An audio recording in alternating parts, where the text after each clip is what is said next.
Good evening and welcome once again to the Whiskey Cowboy Live. Tonight's date is October 20th, 2024. It is a Sunday.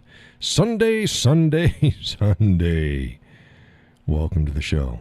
Now, I know we got a couple folks already watching. So welcome to the show.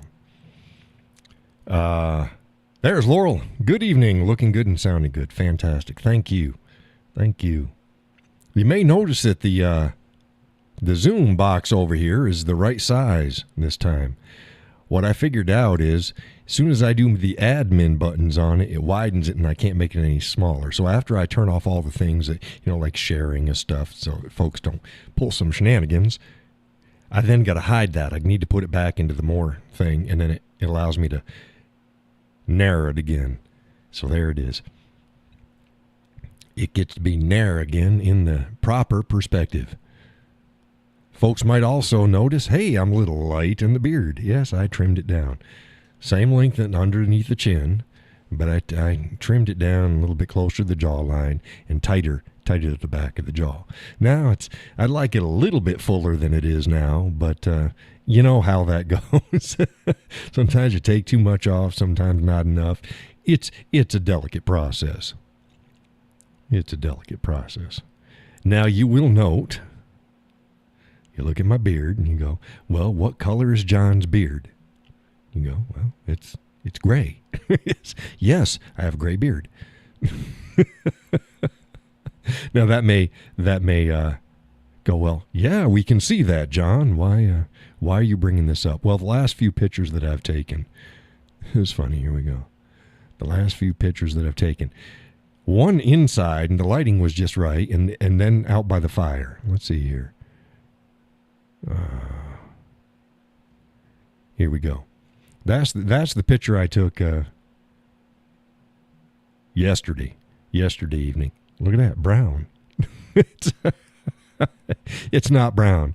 It's the gray reflects the brown tones in the light and the oranges and the reds and stuff like that. So it looks like I just went back another 20 years there. By the virtue of firelight, I can de-age myself. So it's like, wow, everybody's going to think I've been putting up weird pictures. It's like, no, that must be an old picture. No, that was from yesterday. That was last evening. But the firelight is reflecting off my gray beard. It looks like I've got a brown beard. Doesn't it look like I got a brown beard there, Laurel? It looks like I got a brown beard with a little salt mixed in with it.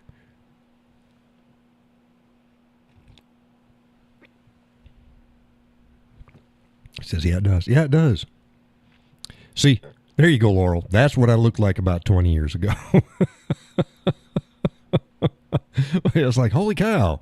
Hey, I'm looking rather rejuvenated. The fire rejuvenates the cowboy, makes him look young. Now here we go. See, there we are. Gray. It's just funny. It's like, holy crap. Two pictures in a row. It's like, wow. One of the pictures was I was in I think it was in the living room. And something about the lighting, again, it made it look like I got a brown beard. And it's like, I'm not doing anything. It's just regular light hitting me here. Laurel says, a lot of us had different color hair 20 years ago. Yeah. You look at my driver's license, it says brown. And you take off my hat, and I got no hair. I keep that bald. Should say bald. But, yeah, I always find that funny. So, yeah, my beard doesn't look too bad now. So I trimmed it up. But I think I'm going to let it grow a little bit longer again. Keep that, no longer underneath the chin, but let it fill out a little bit more on the sides. I wasn't liking it, so I was like, yeah, we're gonna get this fixed up. Tonight's coffee is pistachio cream from New England brand. Pistachio cream. Where is everybody? We lost somebody. Somebody was watching. Now they're gone.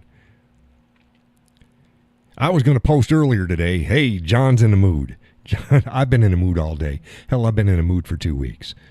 But Laurel says I won't be able to tell in a week or two. Yeah, that's about right. About 2 weeks it'll be filled out pretty good. Then it just gets thicker, but the length, about 2 weeks worth of growth is going to be about. I don't get it. You'll notice, you've been watching me, my hair doesn't grow very fast. I mean, it'll grow to a certain length and then it kind of like says, nah, fuck it, we're done. And my beard's the same way.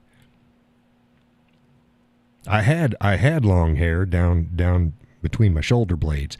And again, that's as long as it got. It didn't get any longer than that. That's as long as it got. And that's fine. That's fine. Told you the missus's father, my father-in-law, wouldn't talk to me when I had long hair. Cut that shit off and he started talking to me. Yeah. Don't tell me I'm bigoted or weird. Go back to that generation. I was a hippie freak. Didn't matter what I did. It didn't matter that I was a soldier, a police officer, and stuff like that. When I got out, I let my hair grow. Let my hair grow a bit. But no, it didn't matter. He wasn't comfortable with that. So that's fine. That's fine. It was just funny. But yeah, I've been in a mood. I was in a mood all day today. Took the missus up on a drive. Took her up to Winnipesaukee. It's about an hour away. We drove on up there. I'm in the greater Concord area, so about an hour away from Winnipesaukee, and went up there. Last time we were up there was earlier this spring. Didn't get up there. So we went up there, drove around some back roads. Oh, it's a beautiful place. Saw the lake from way up in the mountains, looking down. It was nice. Most people don't see that. They just travel right around the lake. You got to get up in the hills, then look at the lake. But I was in a mood. John's in a mood. Posted up on Friday, I decided I would share another tune with folks. I needed to relax. Laura says, always get above the lake. Yeah, and here in the Northeast, it's really important. Unless you got a long area around it, normally the shores come in pretty tight and it's all trees. You can't see much of the lake unless you're sitting right on it. If you're driving the road, you'll see the lake and then not see the lake and then see the lake and then not see the lake. You get up in the hills, look down. But yeah, I needed to relax, so I played a little bit for y'all on Friday.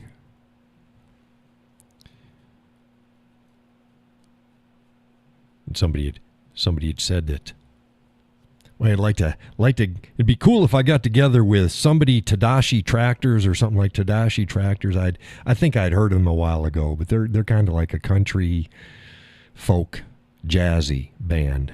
They kind of right into that. And it's like, oh, yeah, that's right where I play. I went and listened to some of their stuff, and I'm like, oh, yeah, some of this stuff that's me. I am not a professional. I'm not a professional. But I plink away. If I can enjoy it, and other people can enjoy it, that's fine. But I don't make any money off of it, and I ain't very good. I was going to do it earlier. I was going to do a pick series and stuff like that. When I get the dulcimer in, I think I'll do that. I'll do a pick series. Talk about pick weights and shapes and usage, because I've got a particular style that I use. And I'm a 1.14 Dunlop, 1.14. Or is it 1.41? I think it's 1.14. It's a medium. It's in the medium range. And the Dunlops, they're really neat because you can buy a whole set of them. And it tells you exactly what the weight is and everything. And they've got grippies on them. They got texture. So like normal picks, they don't have any texture on them. So you can go and it's like, oh shit, it fell out of my fingers. These have grippies, so it's pretty cool. Now, I don't usually use the tip. And to get a mellower sound, you can kind of turn it just a little bit. A lot of times people use it on the back end where it's the round part. So think of it as a teardrop. And the tip is the top of up at the top, and then it comes out like this. Well, most people use the very tip. But if you want to mellow it, they'll turn it around to use the round part. Well, I don't do that. I turn it kind of catty corner, and I run the tip and up the edge at the same time, and it almost rolls over the string. That's my tone. That's where I go, unless I'm using my fingers. Now, the song that I put up on Friday, I just used my fingers. And it was the skin of my finger. It wasn't my nails. Now, if I want to use my nail, I'll turn my hand instead of doing like this. I'll turn my hand just up, down. You can't see my thumb. I'm going to go like this and pluck on the string, running off the base of my finger and catching the nail. And it's louder, but it's deeper. It's kind of hard to explain. Like I said, if I do a series and I can show you, hey, this is how it sounds with the flats, with the soft. This is how it sounds with the nail. This is how it sounds with the pick. This is how it sounds with a light pick. It's how it sounds with a heavy pick. It's all different. And then I got my thumb picks, and they're spring-loaded, and they fit on my finger. And it's fine, and it's nice, and it's like, ooh, this is cool. I've had thumb picks in the past. But normally, they're either metal or plastic. The plastic, you got to get them warm. You put them in water, boiling water, and they get soft, and then you put them on your thumb, and it molds it to it. And metal, you just got to wrap it. Now, the thumb picks, or the spring picks, it's got a spring-loaded thing, and it's like, oh, shit, any finger will do, and that works. Or any size thumb will do. They're for your thumb. But yeah. Laurel, you saw the sound. You heard the song, right? Saw the video. It's up on my YouTube channel, The Whiskey Cowboy Life. Folks are watching the show now on the Whiskey Cowboy Official. I got 2 channels. The Whiskey Cowboy Official, this is for the live stream, and any social, political stuff. Whiskey Cowboy Life is just life. You got chickens and music and canoeing and driving and stuff. Anything not political. Laura says, yes. I knew she saw it because I pay attention to these things. I pay attention. I may play it for folks or later on in the show if they want it. We don't have too many folks in.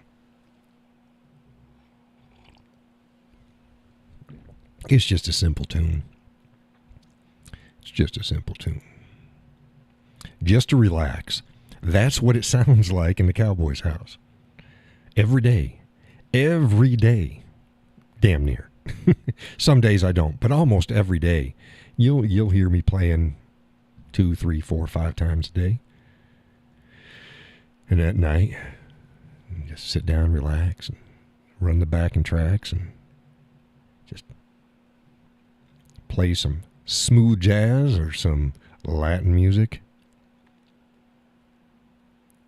Laurel says, I usually listen without watching real close.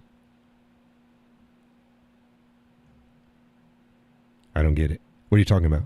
You're talking about the show, or are you talking about the guitar playing? Yeah, most people don't notice things. Somebody, a fella this last Friday, he's like, hey, I noticed you weren't using a pick. It's like, you're right. And I posted that I wasn't using a pick because my other ones I'm using a pick. He's like, oh. Hey, Donna. Yeah, see, I got it this time. Laurel says the guitar. Yeah, and he's like, oh, man, I can't do bar chords. It's like, dude, I'm not doing chords. I'm soloing. When you solo, you don't do bar chords. He's like, man, the chords and your notes you're just using 3 or 4 strings. It's like, yeah, because I don't need the rest. When you're solo, it's like the human voice. You're not worried about playing all the rest of the stuff. You're singing with your strings. So yeah, you don't need to. You're not chording. You're playing notes. It's different. And he's like, oh, see, a lot of times people will start out, especially with acoustics. They think they got to play classical and they got to get in all the chords and all sorts of. It's good to know you could do that, but when you're soloing, that doesn't do you any good. Because that's not what you need with soloing. When you're doing all that other stuff, you're making up for a lack of other instruments. When you're just soloing, just like you think it's real complicated. You watch these rockers with electric guitar and they're going, take them out of the backing track. Stop listening to the rest of the thing. Watch what they're doing. Most of the time, it's not nearly as complex as you think it is. Well, it's because they're being accompanied. Well, when I throw the backing track, that's what happens. I'm doing the same thing. I'm just doing the solo work. I'm doing the lead. I'm doing the melody. So it's like, oh, I'm going to have to try this. Like, yeah, do it. And now you'll notice you're going to watch what other people are doing. Don't get lost in the music and go, wow, what are they really doing? And that's what I do is I look and I go, oh, that's a beautiful song. And I listen to the lead. It's like, ooh, I'll bet you I can do that. Or I'll listen to a song and I won't listen to what's going on. I'll listen to the singer. I'll listen to the singer. What's the singer doing? And that's what I play. I play the singer. That's the lead. It's the solo work. That's what I play most time. Now, I don't always play with the backing track, and I play, but I always told people I'm a melody player. I'm not a great classical guitarist and all sorts of fancy. I'm a melody player. That's what I do. I play melodies. And here's the difference. If people chord, they can chord all they want. I'm going to play a song, and these songs are played with 4 chords. Yes, they are. Now play them.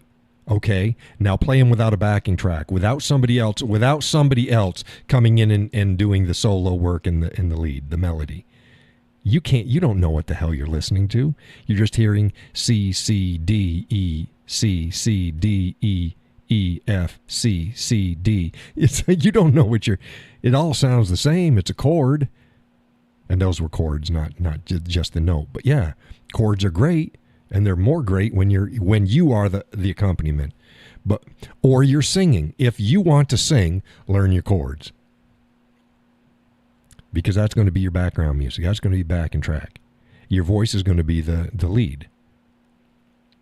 But again, without that lead, without the solo, without the voice, a lot of times you can't tell what the song is just by listening to 3 or 4 chords played in a random order. It's like it could be any song. Right.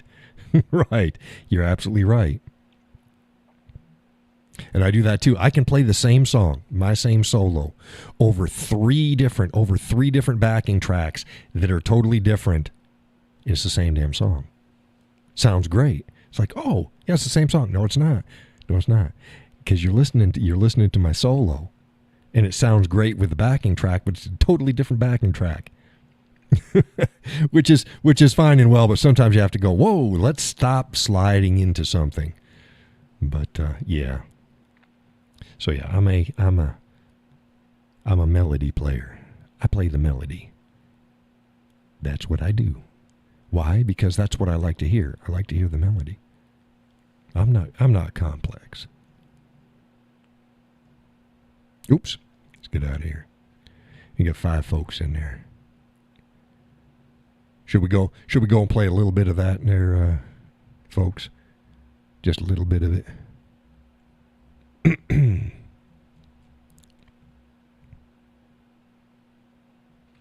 Donna says she doesn't usually watch either. Yeah, I mean, you don't need to watch. Oops, watch again. Here we go.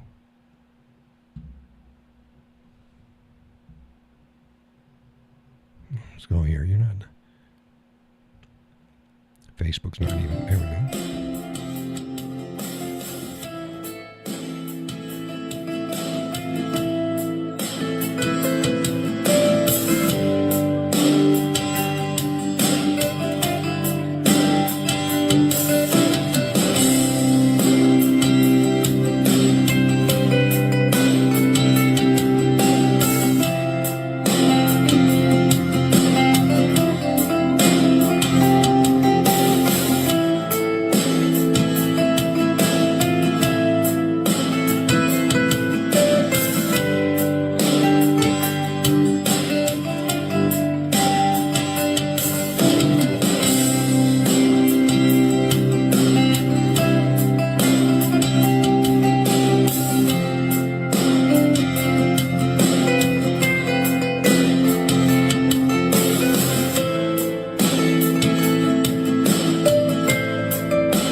There we go.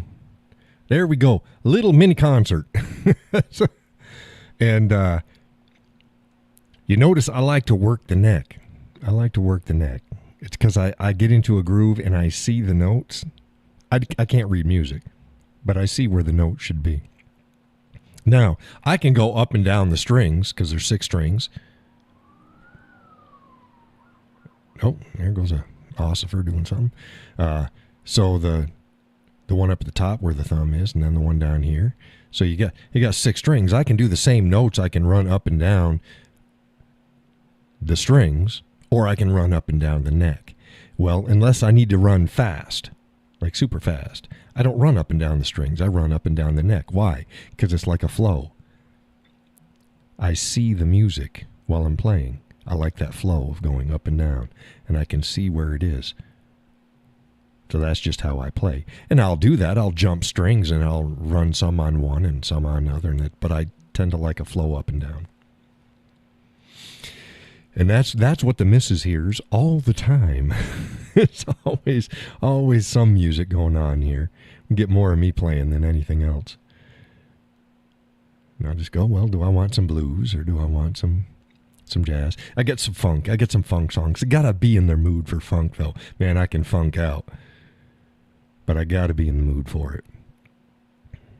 Generally jazz, or I think that wasn't jazz. That was just a classic, slow, romantical type thing. Folks can go to my other YouTube channel, The Whiskey Cowboy Life, and they can see the whole thing. I've got where the backing track can be gotten from, and the information on it. I was a little overpowered on the backing track on this one. I was not in my groove on Friday, so I should turn the backing track down just a hair. Just a hair. But I was in the mood for just my fingers and not my pick that day, so that's what I was doing, just my finger. Just my finger. So you go, oh, thumber. Oh, he's playing with his thumb. Yeah, well, that's what you're doing with a pick, too. You're just holding the pick between your thumb and your first finger. And it's the same areas where your thumb is. It's the same damn thing. Stop it. Stop it. But, yeah, it helps soothe me. Help soothe me. I ain't great, but I do okay. I do okay. Oh, here's my thumb picks. Here we go.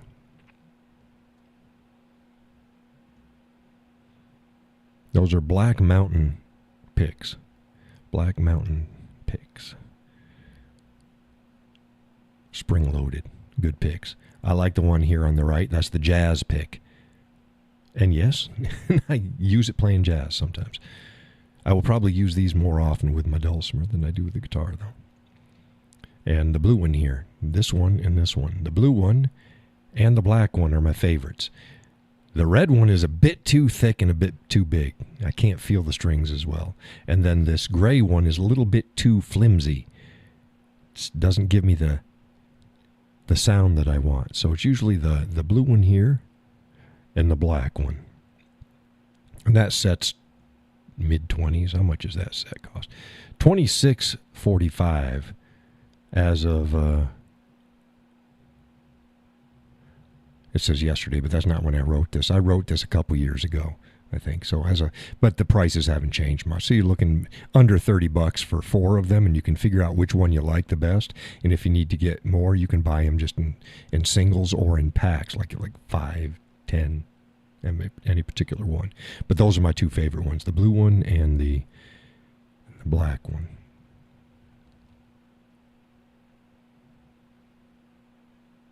Hope everyone's week's been going well. Let me get to tonight's. It's 20 after. I'm going to get to tonight's talking points. Let's get here. Let's get back. I wrote it underneath. There we go. Okay. We'll start with the influx of new members, new followers for the ride. It's a blessing and a curse. Like I said, I had over 1,500 new followers in, well, it's about 2 weeks now, but it's petered off. I mean, we're still getting folks following, but for a week, since last Sunday was like, holy crap, 1,500 folks joining the ride. That comes with growing pains, because you're going to get, I try to tell people, everybody on our side are not as civil, they're not as intelligent, they're not as whatever. They got different motivations. And you folks might have noticed that there's been a flavor change on my page. Not really my content, just the comments. There is a flavor change. We got a few folks, bless their hearts. I think they think that my page is their sounding board and what they have to say is more important than what I have to say. Now, that's fine and well, but no. If I write a post and I put it up there, I don't need a dissertation going off and just look, get your own page. It's fine to have a conversation, but that's not what I'm talking about. There's some folks that think that they gotta write their stuff and put it up there, and that's fine. But and we had another guy. He kept posting, and every post he says off of somebody, and it's some podcast or some conservative podcaster out of California. I thought it was just a fluke the first time, and it kept happening. It's like, oh, gee, it sort of has to do with the content that I'm putting out there, but it's directing you. It's quoting him and directing you back to his Facebook page, and he is not the guy who's making the post. It's like, yeah, no, sorry, no. I work hard for my followers and my content. You can't springboard off of it to direct somebody to somebody else's. Excuse me, if it's your page and you want to just conversate and then folks see that you have your own page and then they go and follow you as well, that's great. That's fine. I'm all for that. Hey, good on you. But don't spam on my page, let alone spam for another content creator. Oh, there's enough viewers. People can view as many people as they want. Yes, they can. Absolutely. But it's bad form. It's bad form. Don't do it. It's bad form. Back a while ago, some guy kept doing that, and I said, "Hey, I hope you going to his page and posting a link back to mine on his as well, when this guy's already got like 5, 10, 20 times, 50 times more followers than I do already? Why don't you post my shit on his?" It's all about form. Like, look, just be fair about it. Don't like spammers. Don't do that. Even if we're all on the same team, it's rude. Stop it. I work hard for my page and my content.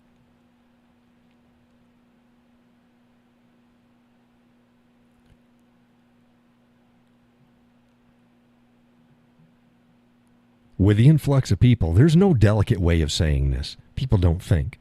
There's a lot of people out there that don't think. Those who have followed my content for a long time know that I put a lot of thought into what I say. Put a lot of thought into everything. Most people, they think peripheral. They just surface level. Sounds good, so they go. The problem is you say something that's stupid that sounds good, but that isn't true, and then everybody else goes, "Yeah, that's what I thought too," and it bolsters their wrong think. It's like, look, and again, you may be right or you may be wrong, but the reasons why are what's important. If you're only superficial and you're right part of the time, you were lucky. If you think things through, you go, oh shit, I didn't think 2 layers deep. 2 layers deep throws the top layer right out because it doesn't make sense. It only makes sense if you don't think about things. Well, that's not what my content's about. It's about getting people to think critically. You don't have to agree with me, but you'll always know why I came to the conclusion. Then you can make up your own mind. And if you're unsure, just ask, how'd you come about that? And I'll tell you. Don't say source. Yeah, fuck that. No, just ask me how I came to that conclusion. Most of the time I lay it out pretty good. And here's another thing. Coming into my content, and I post up a content and it handles, like, let's say 3 topics, 3 issues in a topic. And then somebody will go, yeah, well, there's this and this and this. They'll lay out up to 10. It's like, yeah, No article can cover all of them. I write articles all the time, and that's sliced on issues because you can't handle them all. Jacqueline writes, I'm not a musician. I'm the very appreciative listener. But what you've been talking about is fascinating to me. Thank you for sharing interesting info. Oh, this sounds, wow. Thanks, Jacqueline. Now, make sure that you're up with the show because you may be lagging. If you came in late, you might be getting earlier stuff.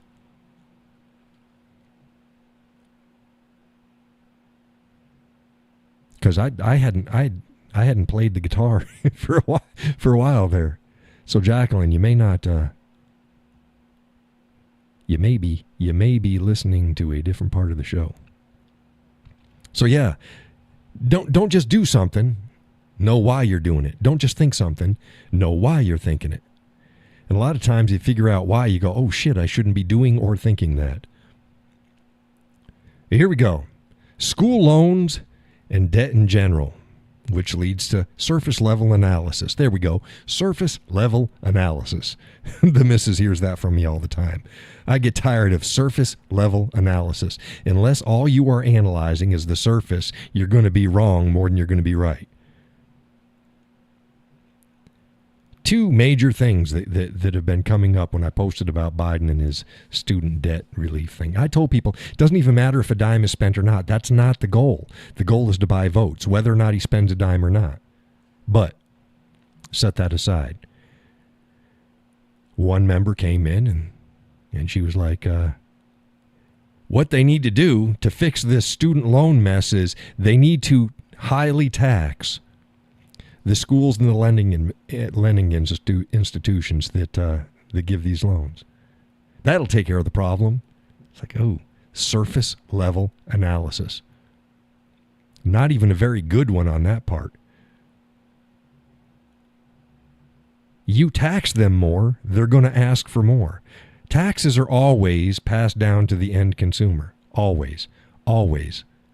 The same way as the cost of electricity, the cost of thread, the cost of rubber, the cost of steel is always passed down to the end consumer. Taxes are the same way. You don't get a company to reduce that's the whole thing with Kamala. We're going to do price gouging. We're going to tax the shit out.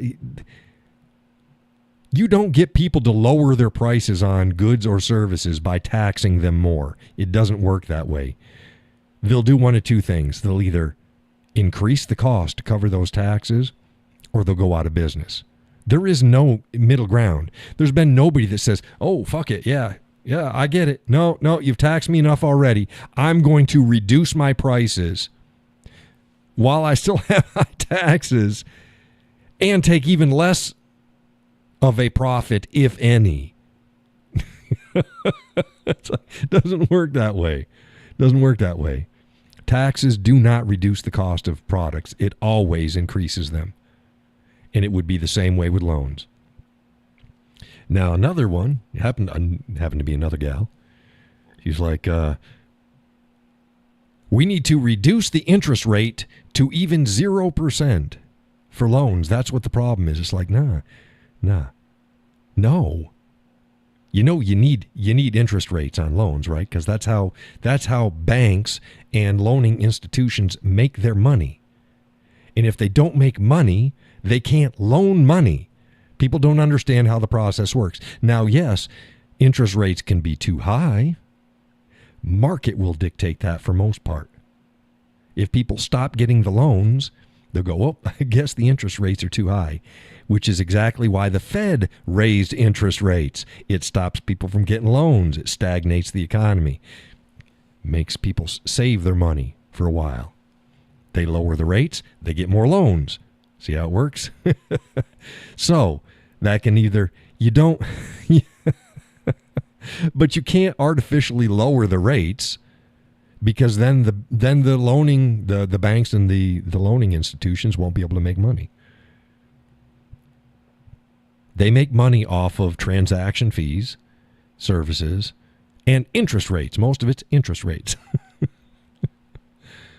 So, yeah. So it's like, no, surface level analysis. The second thing she said is people go underwater with their school loans and loans because they can't keep up with the compounded interest. Bullshit. Bullshit. Nobody has lost their home because of a school loan. Nobody's lost a home because of a car loan. Nobody's lost a home because of credit card debt. And you're like, wait, but I think, yeah, it's a combination. It's a combination. People get into trouble. It's not the compound. And you knew, these students knew, at one hand, they're all adults and they know what the fuck they're going to do. Yeah, they can make all the decisions in the world until they have to read a damn contract which says this is how much you're going to pay for it. I agree that most schools cost too much money.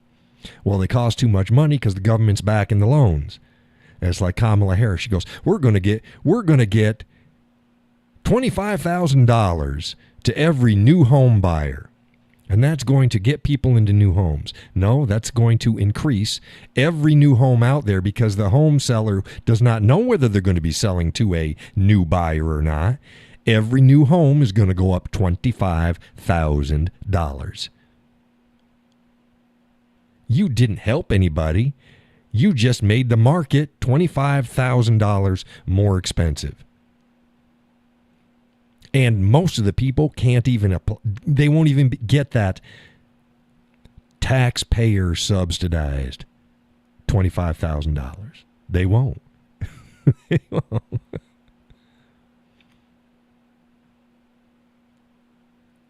Plus, what does it matter if you're a first-time buyer?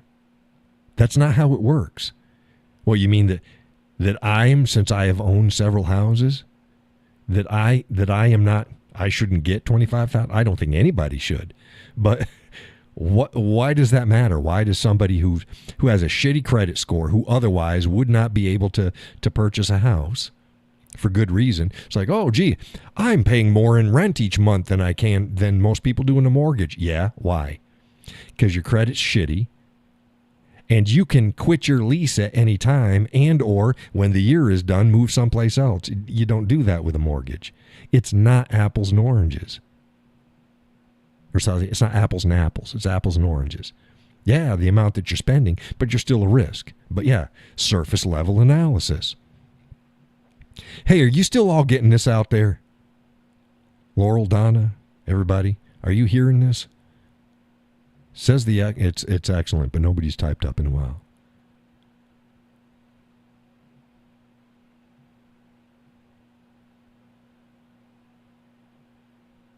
Okay. Oh, so you're right on time. Thank you, Jacqueline. Is this the first time on the show, Jacqueline? Laurel says, the fine print, because you own a house, your kids won't qualify for the... Yeah, there's all sorts of shits in there. It's like, that's the same way with Biden's and, the student debt relief, the forgiveness. It's like, yeah, read the fine print. Most people don't qualify for it. But it entices them into thinking they do, and therefore they're going to vote for the Democrats.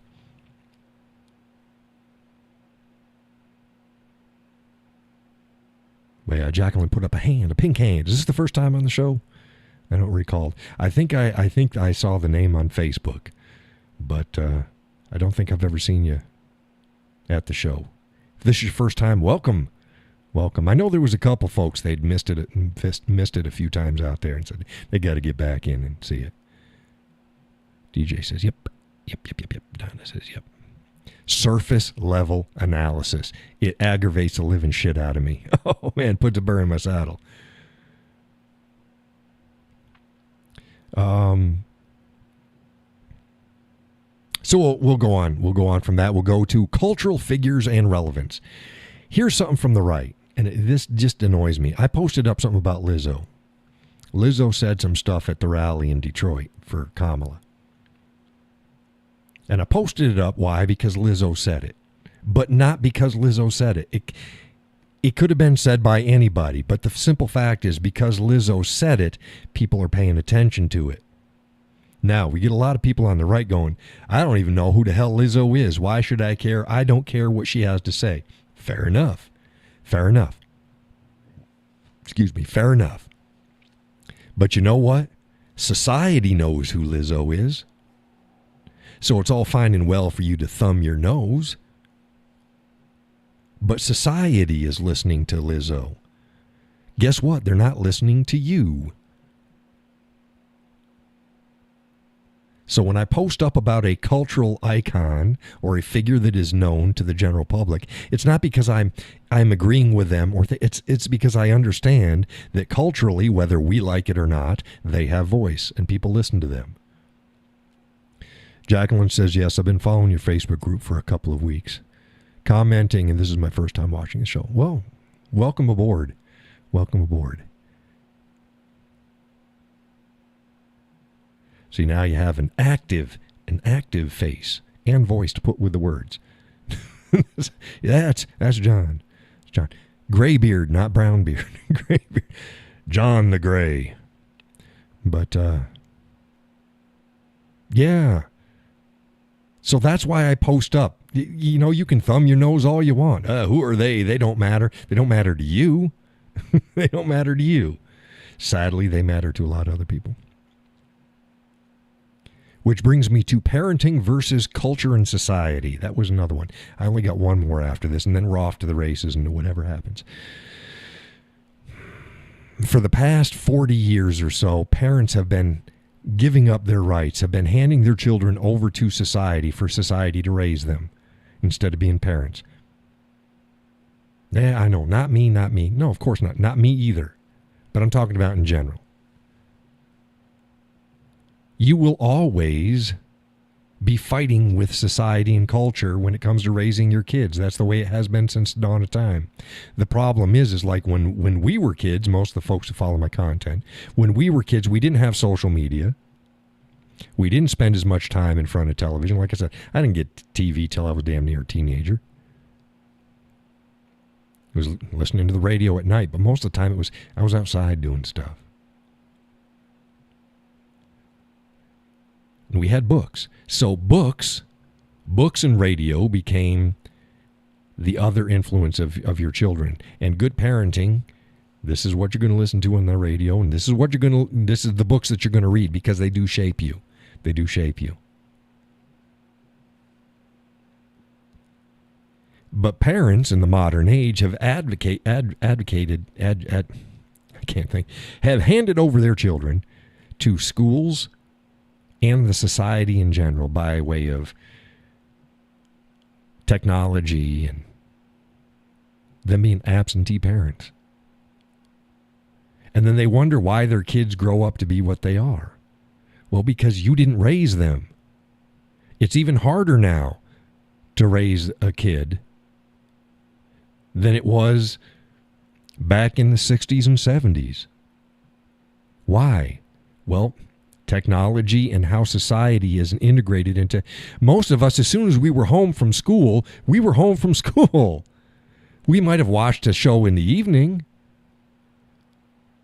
And when we were out, we were riding bikes or running or walking in the woods. Hey, Kay, welcome to the show. We weren't planted in front of TVs the whole time. We weren't planted in front of computers. We didn't have cell phones. We didn't do that. So the impact society had was basically our friends as kids. That's easier to deal with. It's hard, but it's easier to deal with than all the rest of the stuff now. So parents need to stop being absentee parents. You're not their buddy. They're not your pets and your friends. They're your kids. Doesn't mean you can't be friendly. Of course, be friendly to your kids. I'm friendly to my adult kids, for crying out loud. Again, 41 to 25, 24. I say 25. She's like, I'm not 25, I'm 24. Okay, 24. She's a true millennial. 24 to 41. I got a sneeze coming. Hold on here. Oh, got that one. Yeah. So there's a big span there. And even my adult kids, they're all adults now. I'm not their buddy. We're friendly. We do things together. It's great. Thank you, Laurel. that was building up. That one didn't sneak up on me. I felt that one coming. So we're friendly, but they're not my friend. We're adults. We understand things. And the older they get, the more they understand things. And that's great. That's wonderful. But even the oldest, we're not pals. We didn't go to school together. We're not, no. I'm still dad. And they're still my kids. Again, be friendly. Not your pal. We got pals our own age, and they're on. It's like, yeah. Gussie out there in the weeds. Where's Gus? He's probably hiding. But, yeah. So stop it. Let's get the last one. Tough guy wannabe. A tough guy wannabe.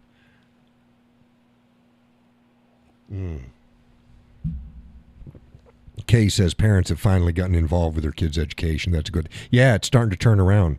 It's good. Yeah. It's a shame it had taken that long.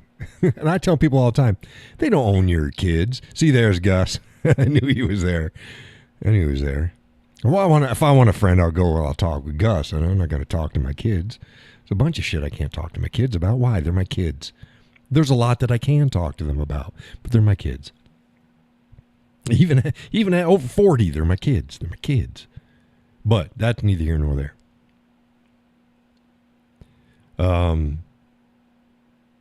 Tough guy wannabe. This is y'all know how I run my Facebook page. I don't allow trolls. There's certain things that people cannot say, and I will not. I let a lot of shit go. That's fine. People go, oh, if John's moderating, he's censorship. No, I let most shit go. But there's some stuff that crosses over the line. Well, I posted up about that basketball gal, and she was complaining. She was, let me try to pull this up. Oh, here we go. Angel Reese sparked debate over her salary and living costs. Angel Reese reveals her $74,000 WNBA salary isn't enough to cover her $8,000 a month rent. Now, that's part of the story. She was bitching about it, and yes, because she's not making enough. It doesn't even cover her rent. People are like, "Oh, you need to live within your means." Well, actually, she is. She is. Why? Because she makes $74,000 a year with a WNBA. That's a part-time job, and she makes $1.8 million in a year in sponsorships, and she's a spokesperson for sneaker brands and shit like that. So she's making damn near $2 million a year. She can afford $8,000 a month in rent. She shouldn't be bitching about it. And if she didn't have that part-time job at the WNBA, ain't a single company going to approach her for any sort of contract for sponsorship. Ain't going to do that. A girl walking, GPA of 1.6 or some crap like that. Shitty basketball player, went in college and she got a scholarship for it. 1.6 GPA. They're not going to. She's going to be a secretary someplace, and they're going to go, "Hey, I want you to endorse my tennis shoes, my track outfit, my skincare products." No, it's specifically because she was playing in the WNBA. That's it. So don't complain about the $74,000 annual salary. Oh, well, that's horrible compared to the guys. Well, yeah, it is, except for the fact that the guys make money. The WNBA loses money every season. The WNBA is subsidized by the male players. So shut up.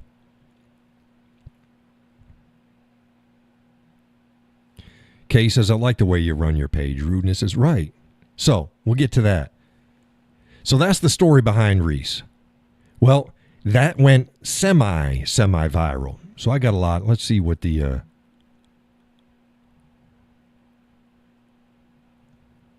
see the stats on it, so you can get an idea. I'm giving you a whole picture here. Okay, as of right now, I'm just clicking it up right now. The reach is 35,456. That's how many people's it's reached. 35,456, and that's only been in a couple days. Yesterday, I posted it up. I have 7,011 engagements. I've got, let's see here. I got just shy of 650 posts. That's a lot of posts. Well, since more people were getting to it, we were getting in some posts that were a bit spicy. And when I mean a bit spicy, I mean a bit fucking spicy. Racist, sexist, derogatory, spicy. Stuff I'm not going to have on my page and my content. So I gave a warning. I said, first and only warning, watch your comments. Snark is fine. But, well, there it is. Snark is fine, by all means. Snark. Be snarky. I expect it. That's fine. But there is a line. I have a standard. It's not that I'm trying to protect the gal or we're trying to, it's like, no, there is a certain base level of civility and interaction that I expect on my page and my content. And I'm sorry if my content shows up in your feed and you don't follow me, it's still not on your page. You want to know what your page is? Click on your name. See what shows up there. That's your page. Your home page, that's like a TV guide. That's just pulling shit and putting it in there. It ain't your page. It's my page. If my shit shows up there, it's posted on my page. I didn't give it to you. So,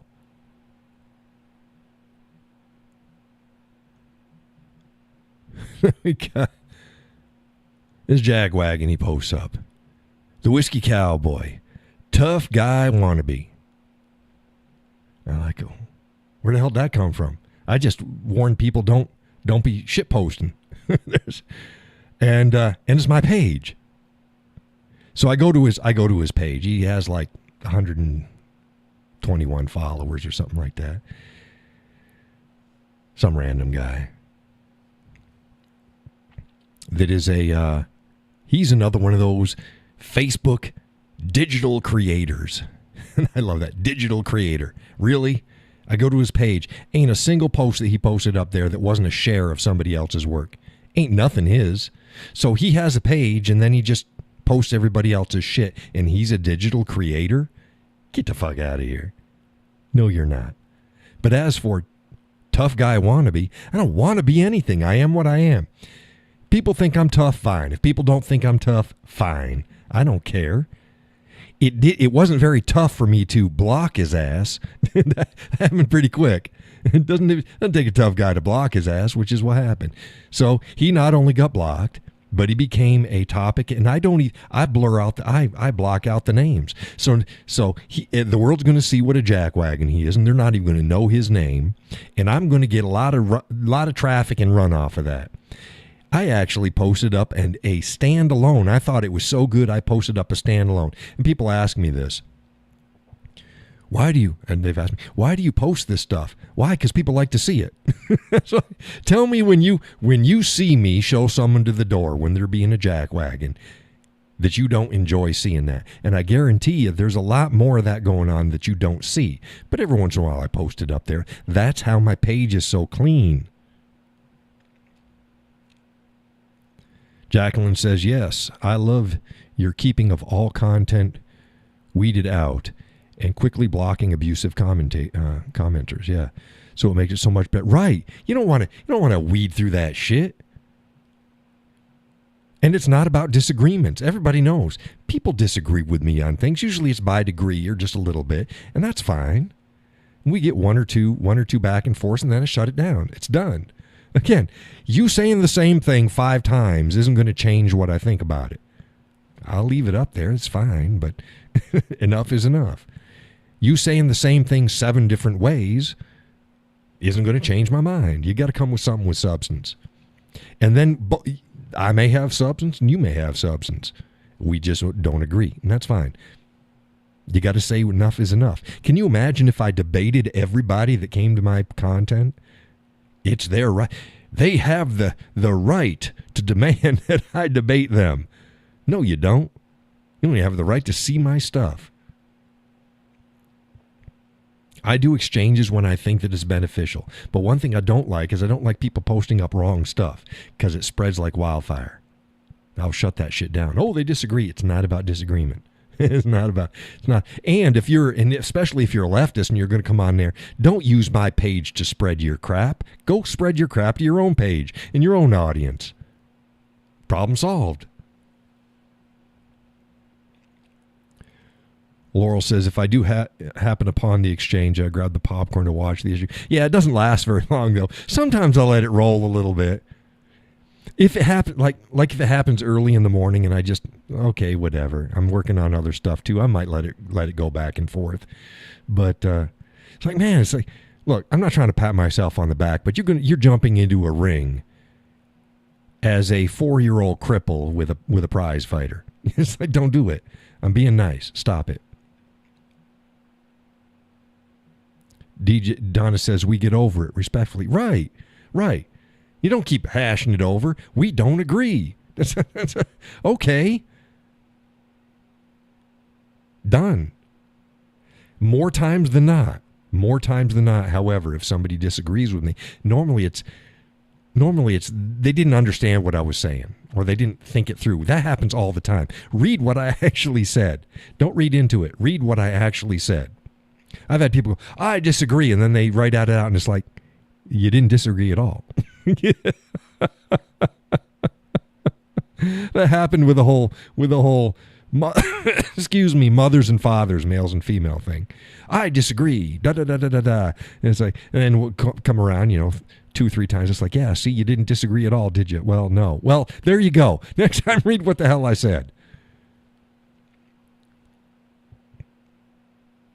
And it always gets me, too. People want to interject themselves. I say and for most every issue, there are some people that are outside the norm. And if you're outside the norm, we're not talking about you. Don't worry about it. Don't take it personally. People got to jump in there. I fit one of the criteria, therefore I've got to come in here and justify all my actions. It's like, look, I already said there's people outside the norm. If these actions over here put you outside the norm, then just shut the fuck up and get on with life. I have never done that. I've never seen a post online and said, well, they're talking about guys.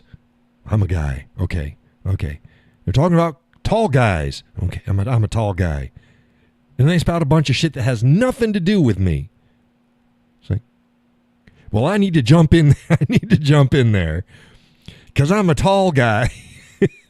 And I got to defend myself. Defend yourself from something that doesn't even apply to you. Stop it. Jacqueline says occasionally they make it fun to play with them. They do, but I don't have the look. I do it as little as possible because I just don't have the time. You folks see the content that I put out there. I've been a little bit slower in the last couple of weeks. I've been hammered. I haven't been in a good place. And the influx of new people that just they're kind of changing the flavor a little bit, just ain't sitting well. Kay says the thing about content is this. We all have opinions. That's our right according to the U.S. Constitution. But we need to do is agree to civilly disagree. And that's lost in the form. Yeah, but we also need to know time and place. Here's an example, Kay. Here's an example. You got a page and I disagree with you.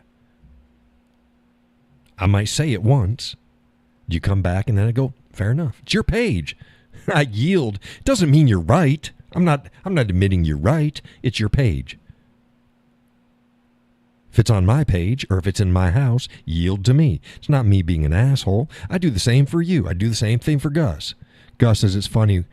I will read about what to post and then a few of the comments and think, where did John say that? Moron. Yeah. It's like you're battling a straw man because I didn't even say that.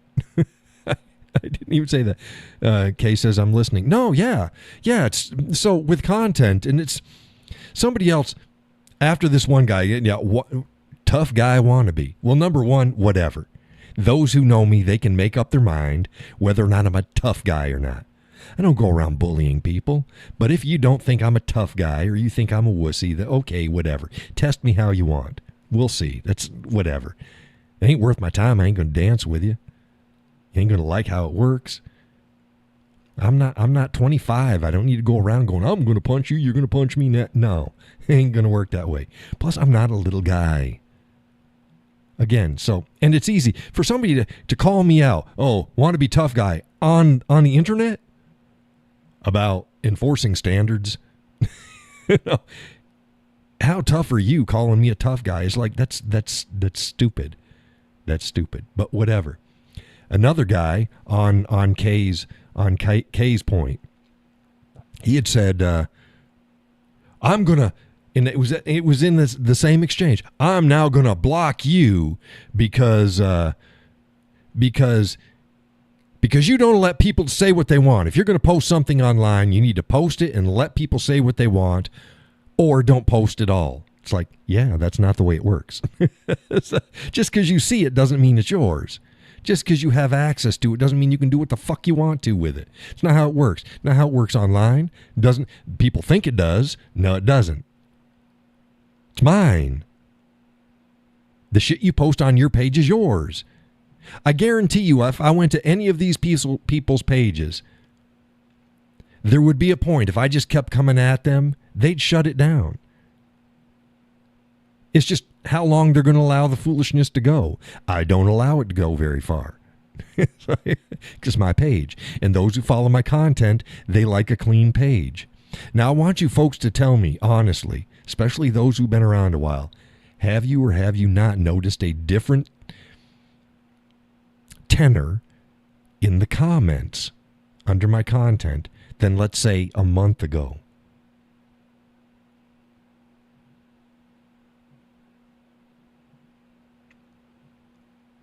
I actually think some of the longtime posters haven't been posting as much. Laurel says, big difference. Yeah. Yeah. And it's bothered me. Thank you, the new folks that are following. Thank you. I try to hold a delicate line. I try to be as nice as I can. Try to be as civil as I can. Try to be as gracious as I can. But man, there's a lot of fucking idiots posting. They don't think. Stop, think, read what I said. I put a lot of time in, even if it's short. I've thought about what I was posting. Don't go chasing windmills. Don't go battling straw men that you made up out of thin air for what I posted. I always get this. I post out something that's thoughtful, and then somebody says, I agree. That's the same way as I disagree, and then they post this like you didn't disagree at all. Or it's I agree, and then they say stuff, and it's like, I didn't say that either. You're agreeing with yourself because I didn't say that. And in fact, I don't even think that. I posted up the other day. I think it was sometime last week. Remember that post I said, unlike most people, I actually say what I think. If I didn't say it, don't assume I think it. I will say what I actually think. And if I say X, I mean X. I didn't mean Y and Z. Most people don't say what they think, and therefore they look at everybody else and go, well, I don't say what I think. I'm going to try to, it's like reading tea leaves. They said these 17 words, so I'm just going to make of it what I will. No, don't do that with me, because I mean what I say. Kay says, personally, I never block or shut down anyone on my page, and I have some crazy liberal friends. I enjoy the exchange. Yeah, well, you're outside the norm. Most people would say, yeah, I'm not having this shit after a while. Yeah. And I always say, hey, all power to you. Go to your own page. Even if you want to take my shit to your page and then have people discuss it on your page, just link it. Keep your stuff there. Laurel says, I don't watch any news shows unless it's the presidential debates. Follow a few pages of people I respect. That's the safest way to do it. You can put your money on me. If John says something, it's a good thing to put your money.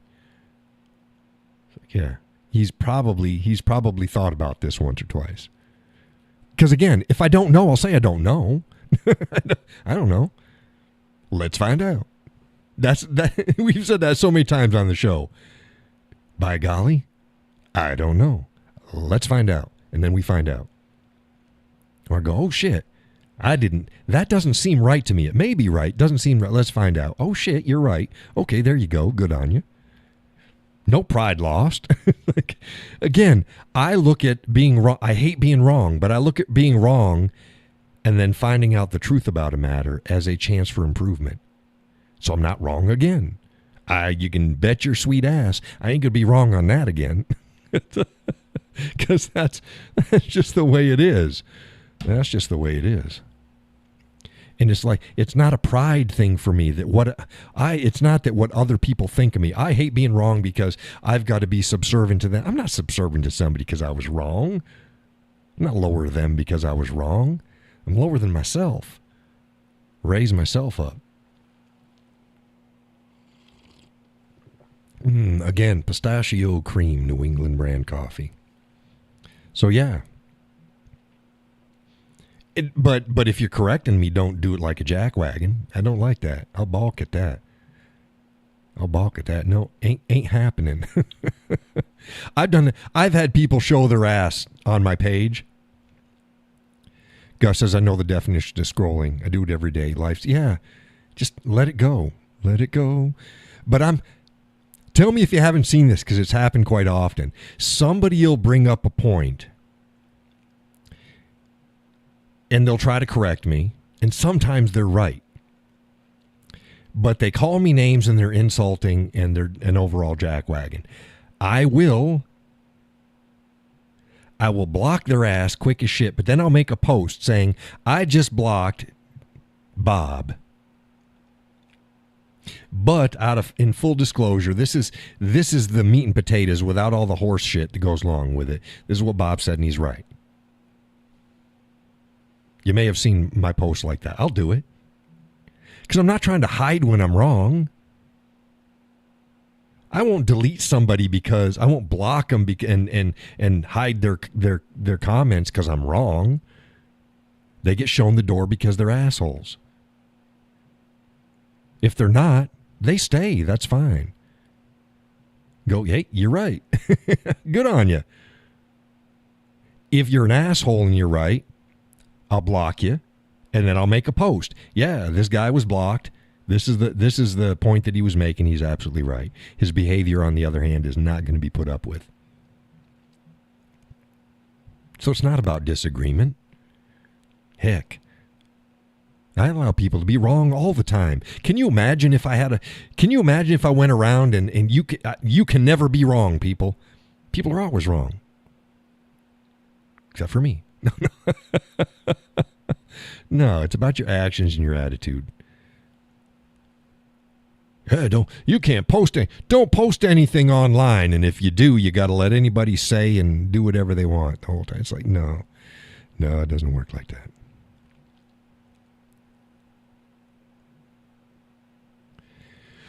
Kay says one can be wrong about statistics or numbers, but one needs to be right about fundamentals. Yeah, there's a bit of truth in that. Yeah. That goes back to my surface level analysis. I don't know if you were listening when I talked about that. Were you here when I was talking about surface level analysis? And it just chaps my ass. Oh, so many people do that. Sounds right, looks right, must be right. Nah, most of the time it's not. When it is, you're lucky. If you don't dig deep to find out why, it may or may not be right. Surface level analysis. It just fundamentals. Get your fundamentals right. Know why you're doing something.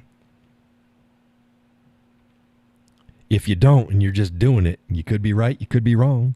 Could be lucky. Could be lucky. Luck is a wonderful thing. Luck be a lady tonight. She's never kind to the cowboy. So I'd rather have skill. I'd rather, hedge my bets. Oh, I was going to sing a song for you folks tonight. The wife got a kick out of it. I was making my coffee. I'm like, I need to sing this song for folks tonight. So, we were talking about blocking people. I'm not going to sing the song. Let me tell you the song. Instead, you know the song Rock Me Amadeus? Y'all know that song? Do you know that song, Rock Me Amadeus? Falco sang it. You know, sang like 2 songs that even hit the charts. But if you don't know it, it doesn't do any good for me to say it.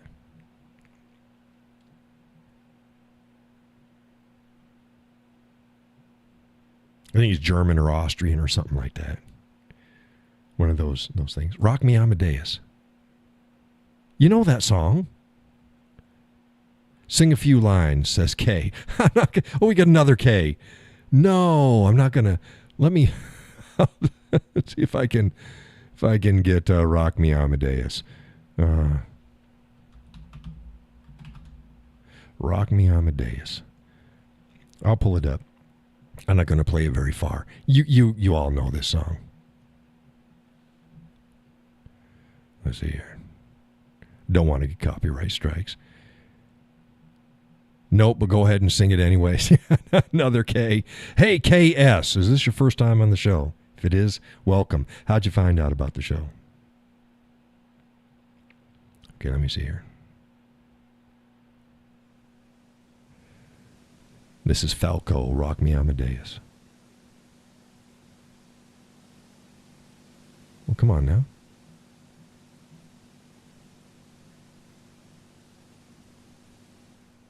No music. Oh, there we go.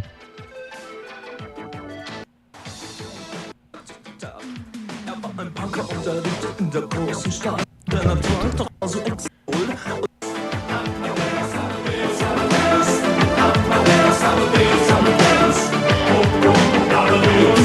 Come and rock me up and do this.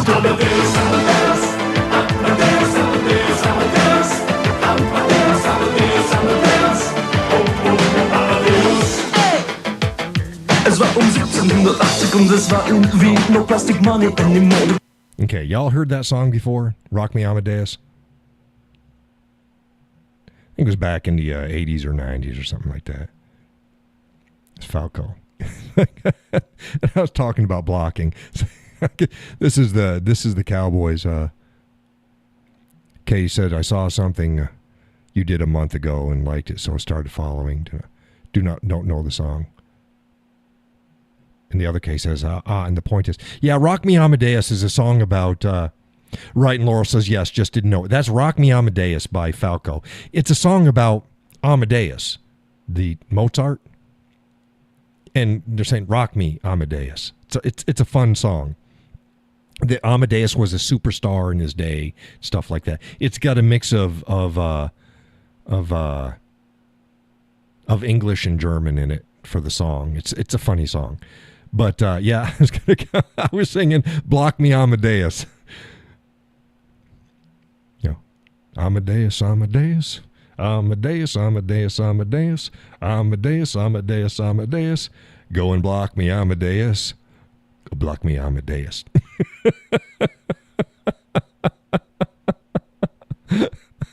I just started singing in the kitchen.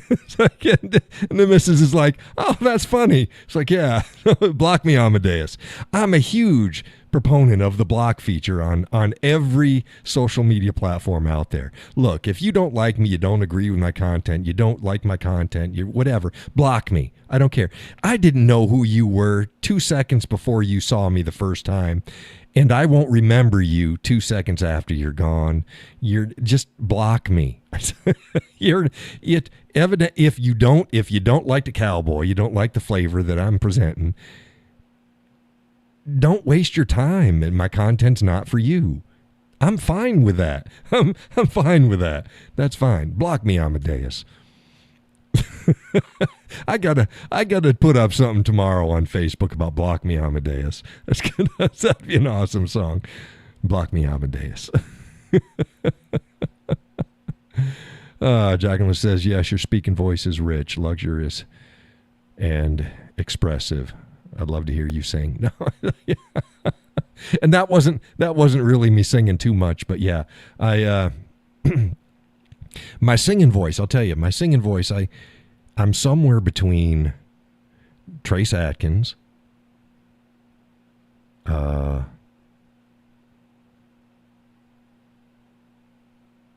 see here, Trace Atkins, who's who's a Randy Travis, Trace Atkins, Randy Travis, and the lead singer for Sawyer Brown. But I've got a little bit more bass, so that's where my real singing voice is. There's a lot of songs I can sing damn near all of it, except for the high notes. It's like, oh, you son of a bitch.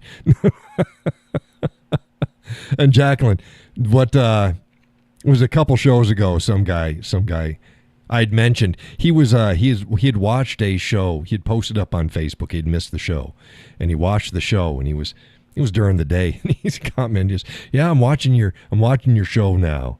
He says, "And I agree with you about whiskey. My whiskey is I enjoy whiskey too much to drink it when I'm not feeling good, when I'm pissed off, or when I'm too tired."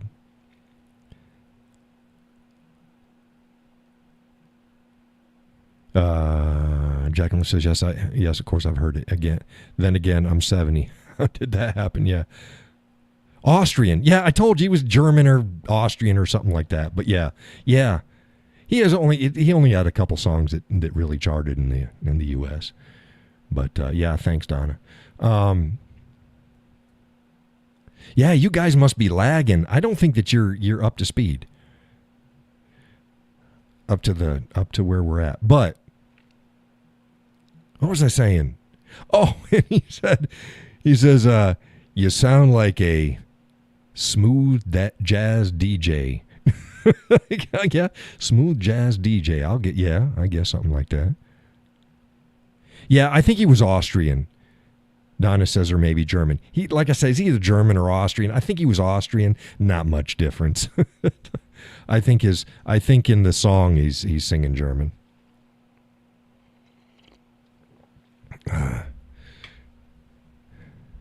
Ich weiß nicht.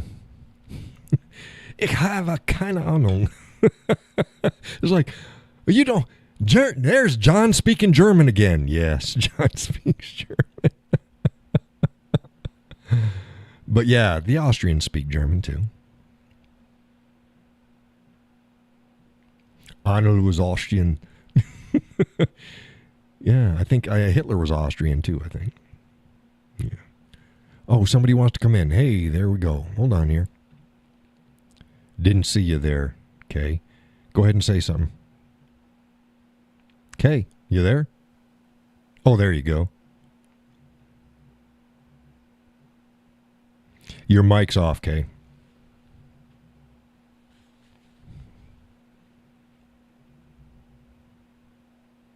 Yeah, I had a bunch of Gus says I speak gibberish. I had actually made 2 CDs full of songs for my missus back years ago. I don't know where they are. If I ever come across some of the stuff, I might let y'all hear it. It ain't bad. Kay, your mic is off, Kay.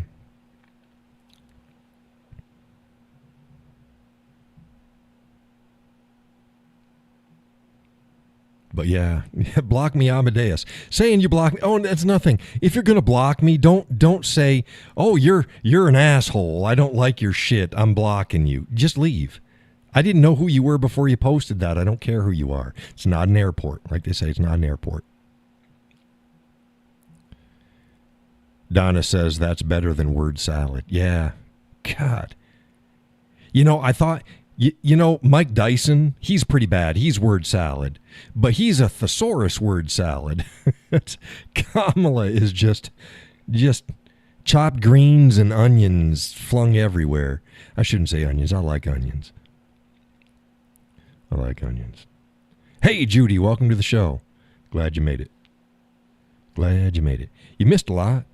You heard me semi-sing, not really sing. Ken, I think his name is Ken. Your mic is still off.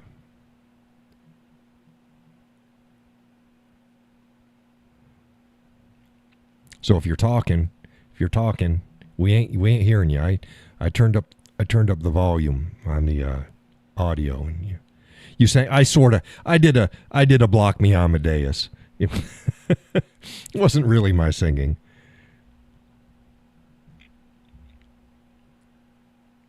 Amadeus, Amadeus, Amadeus, Amadeus. Amadeus, Amadeus, Amadeus. Go and block me, Amadeus. Oh, block me, Amadeus. See, not really singing. Yeah, it was more like rapping. Rapping with a... I'd have to have the music playing when I was doing it, but yeah, it was...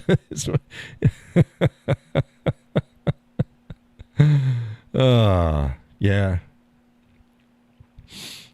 But KML, Mr. Lindau, your microphone is still muted. Just so you know, we're not ignoring you. I've got the volume turned up over here, and you're not coming through. And I see the little has your microphone. It's got a line through it. Does that help? Hey, there you go. Oh, all right. But now there's a now I got that echo in the background, so you got to fix that loop. Now we got that echo in the background, so you got to fix that loop. Is that? Well, let's see. No, it's still going. I sound almost like a cartoon character in the echo. I sound almost like a cartoon character. Hey, Peggy, welcome to the show. Any better? Yeah, say something again. Okay, say something. Yeah, I hear you. Yeah, see, I hear you, and there's no loop. All right. Yeah, you're coming in. That's not working. No, it's working. I hear you. He must have turned something off. My goodness. One of those shows. No, I just heard I heard myself. You did something again. You changed it up.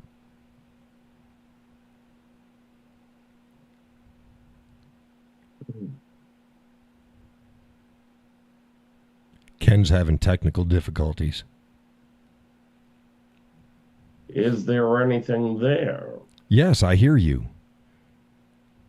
Can you hear me now? Anything there? Can you hear me? Yes, I hear you. Yes, I hear you. Now I'm hearing the loop again in the background. You just... All right. Well, anyway. How bad is this? How bad is this? Now you see that? You just heard that echo in the background again. Yeah. You've got to turn the volume off on the YouTube video. Just click the volume off on the YouTube video and just listen to the volume that's in your Zoom meeting. All right. But,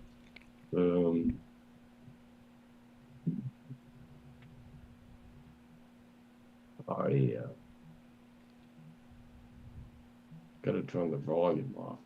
Yeah, I gotta have you come down here someday and redo my.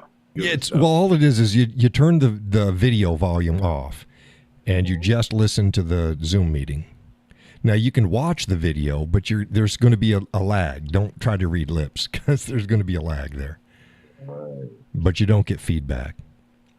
Or Gus says just turn YouTube off. He does that, and so it's like, John, I can't see what you're showing because sometimes I'll show stuff. It's like I can't see it. Okay, let me get back on YouTube so I can see this. But yeah, you can turn YouTube off and just listen, but you won't be able to see the folks chatting and stuff like that. Like I said, I got 2 monitors running with a passel of stuff, so I like to keep track. Anyway, let me just say this. Okay. I cannot do all you're asking me to do. You have guided me through this before, but tonight I don't know exactly. But anyway, with Trump, okay, and I'd like you to comment on this. With 7, I think they say there are 7 states up for grabs. Mm-hmm. And at the same time, they were saying that Trump's numbers are rising. Right.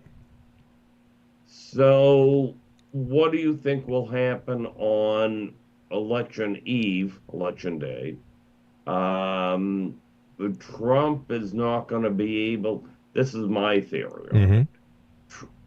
Harris is very popular among a very devout. Um, I would call them a group, but I think it's more of a clique, if I may say so. Uh, Trump isn't going to win all seven of those states on election day. Right. Um, if he splits it half and half, what do you think happens? Yeah, it's not even a half and half. There's only two states that are in play, and I can't remember which ones they are. There's only two swing states that are really in play. The rest of them, it's good that he gets them, but there's two key swing states that are going to decide. Yeah. So yeah, everybody's focusing on there's like I said, And which five to ones are seven. Like I said, I don't recall off the top of my head, Well, but there's just two. One, but What's that? I say Pennsylvania will be one. Yeah, I think Pennsylvania is one. Pennsylvania and another state. There's two that are, and right now they're pretty close. All of them are close. They're within margin of error of the polls, but Trump tends to underperform on polls. So you can give him a couple extra points that aren't really there, but and Kamala. The last time I checked, Kamala is still narrowly ahead nationally, but that's because of states like New York and California that are extremely populated, but that's not how the Electoral College works. So again, that's not in play. So there's the 5 to 7 states that are really in play, but 2 of those are really important. Oh, and I told you, remember we talked about Michigan, and I said that I didn't think that Trump was going to get Michigan due to demographic swings, and he didn't get it. He didn't get it the last time. Biden got it, but that's and I don't know if you caught my post. Like I said, if I'm wrong, I'll always say I'm wrong. That's fine. I'm not wrong. It's just right now it's like it's a coin toss. Michigan is turned into a literal coin toss right now, where a lot of the supporters for Kamala are saying they're not going to support her. So again, that's a state. I couldn't call it either way. My gut feeling was that he was going to lose, but not by much. Right now, it's a coin toss. It's dead even because her base in Michigan has become very unsteady. Gus says, "I hope you're wrong." No, I hope I'm wrong too. No, I really do. I've been watching Michigan, and the demographic swing has caused it because Biden won it, and it just got more heavily Democrat since Biden won. And then you've got you talked about, you were talking about the Kamala supporters, and they're more like a clique. Yeah, they're the I hate the shit out of Donald Trump people. Yes, I don't really think that they love Kamala. Kamala could be a potato. So she's going to say and do anything she wants, and they're just going to go, yay, she's the best thing. No, so they just hate Trump. Well, I think that potatoes constitute a vegetable. So you got your word salad thing. Well, yeah, it's a root vegetable. It's a starch. Right. It's a starch. But I'd say that we'd be safer with a tater in office than Kamala. But yeah, So it's going to be interesting. What they need to do is they really need to monitor the polling places and the vote tallies, because they didn't fix most of the issues, and I've been bitching about that for since last election. It's like, look, everybody, you're not fixing the problems. No. You're kicking them down the road, and then you're going to complain the same way as early voting.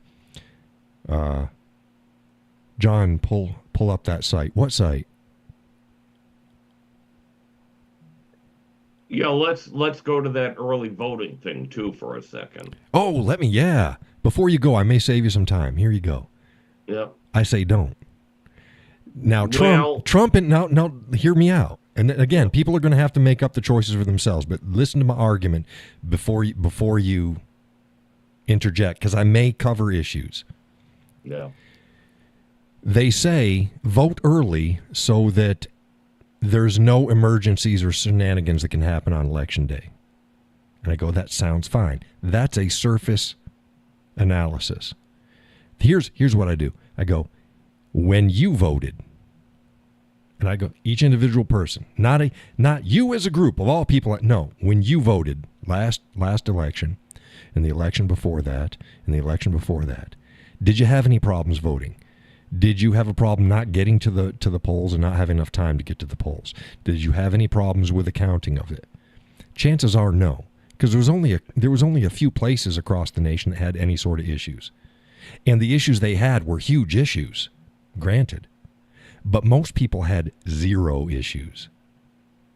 So if you come from a place that historically has zero issues voting on the day of election, why vote early?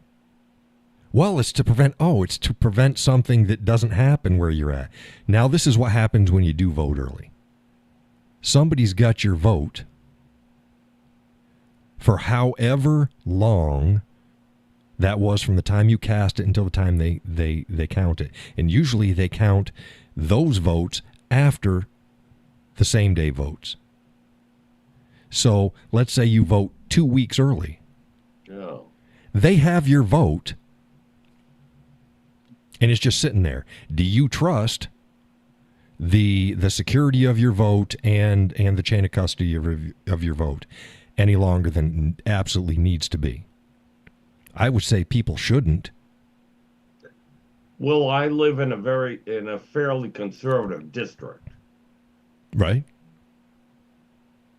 so I am confident, Right. relatively. But you never know. Right, you never know. Well, Yeah. of course but why add potential problems? My philosophy in life is don't add potential problems versus nothing. First, do no harm. It's like, okay, I'd rather deal with there might be a problem on voting day. Probably not.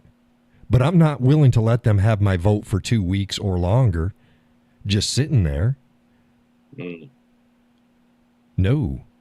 You're just adding another potential problem. But Well, if you do live in an area where there was problems, I can see it. Yeah. well, I fully understand and appreciate your position, but for a lot of, how may I say it kindly, us seniors, Right. being there on voting day, and I plan to be, Mm-hmm. but for some of us, for a lot of seniors, it's very difficult. I don't care. Well, Yeah, and that sounds bad. I don't care. Well, we need the senior vote this year. Yes. Because you need we are the only Right. because we are the only people Look, who truly understand America. how long have you known the date? Tell me, when's the national polling date? Well, November 5, Oh, there you go. How long have you known that? forever. Hey, there you go. If you can't make it on November 5th, minus you actually being in the hospital or whatever, Yeah. I don't care that you can't. It's difficult. Good. The effort, the fact that somebody's a senior, it doesn't. No, I don't care. Okay.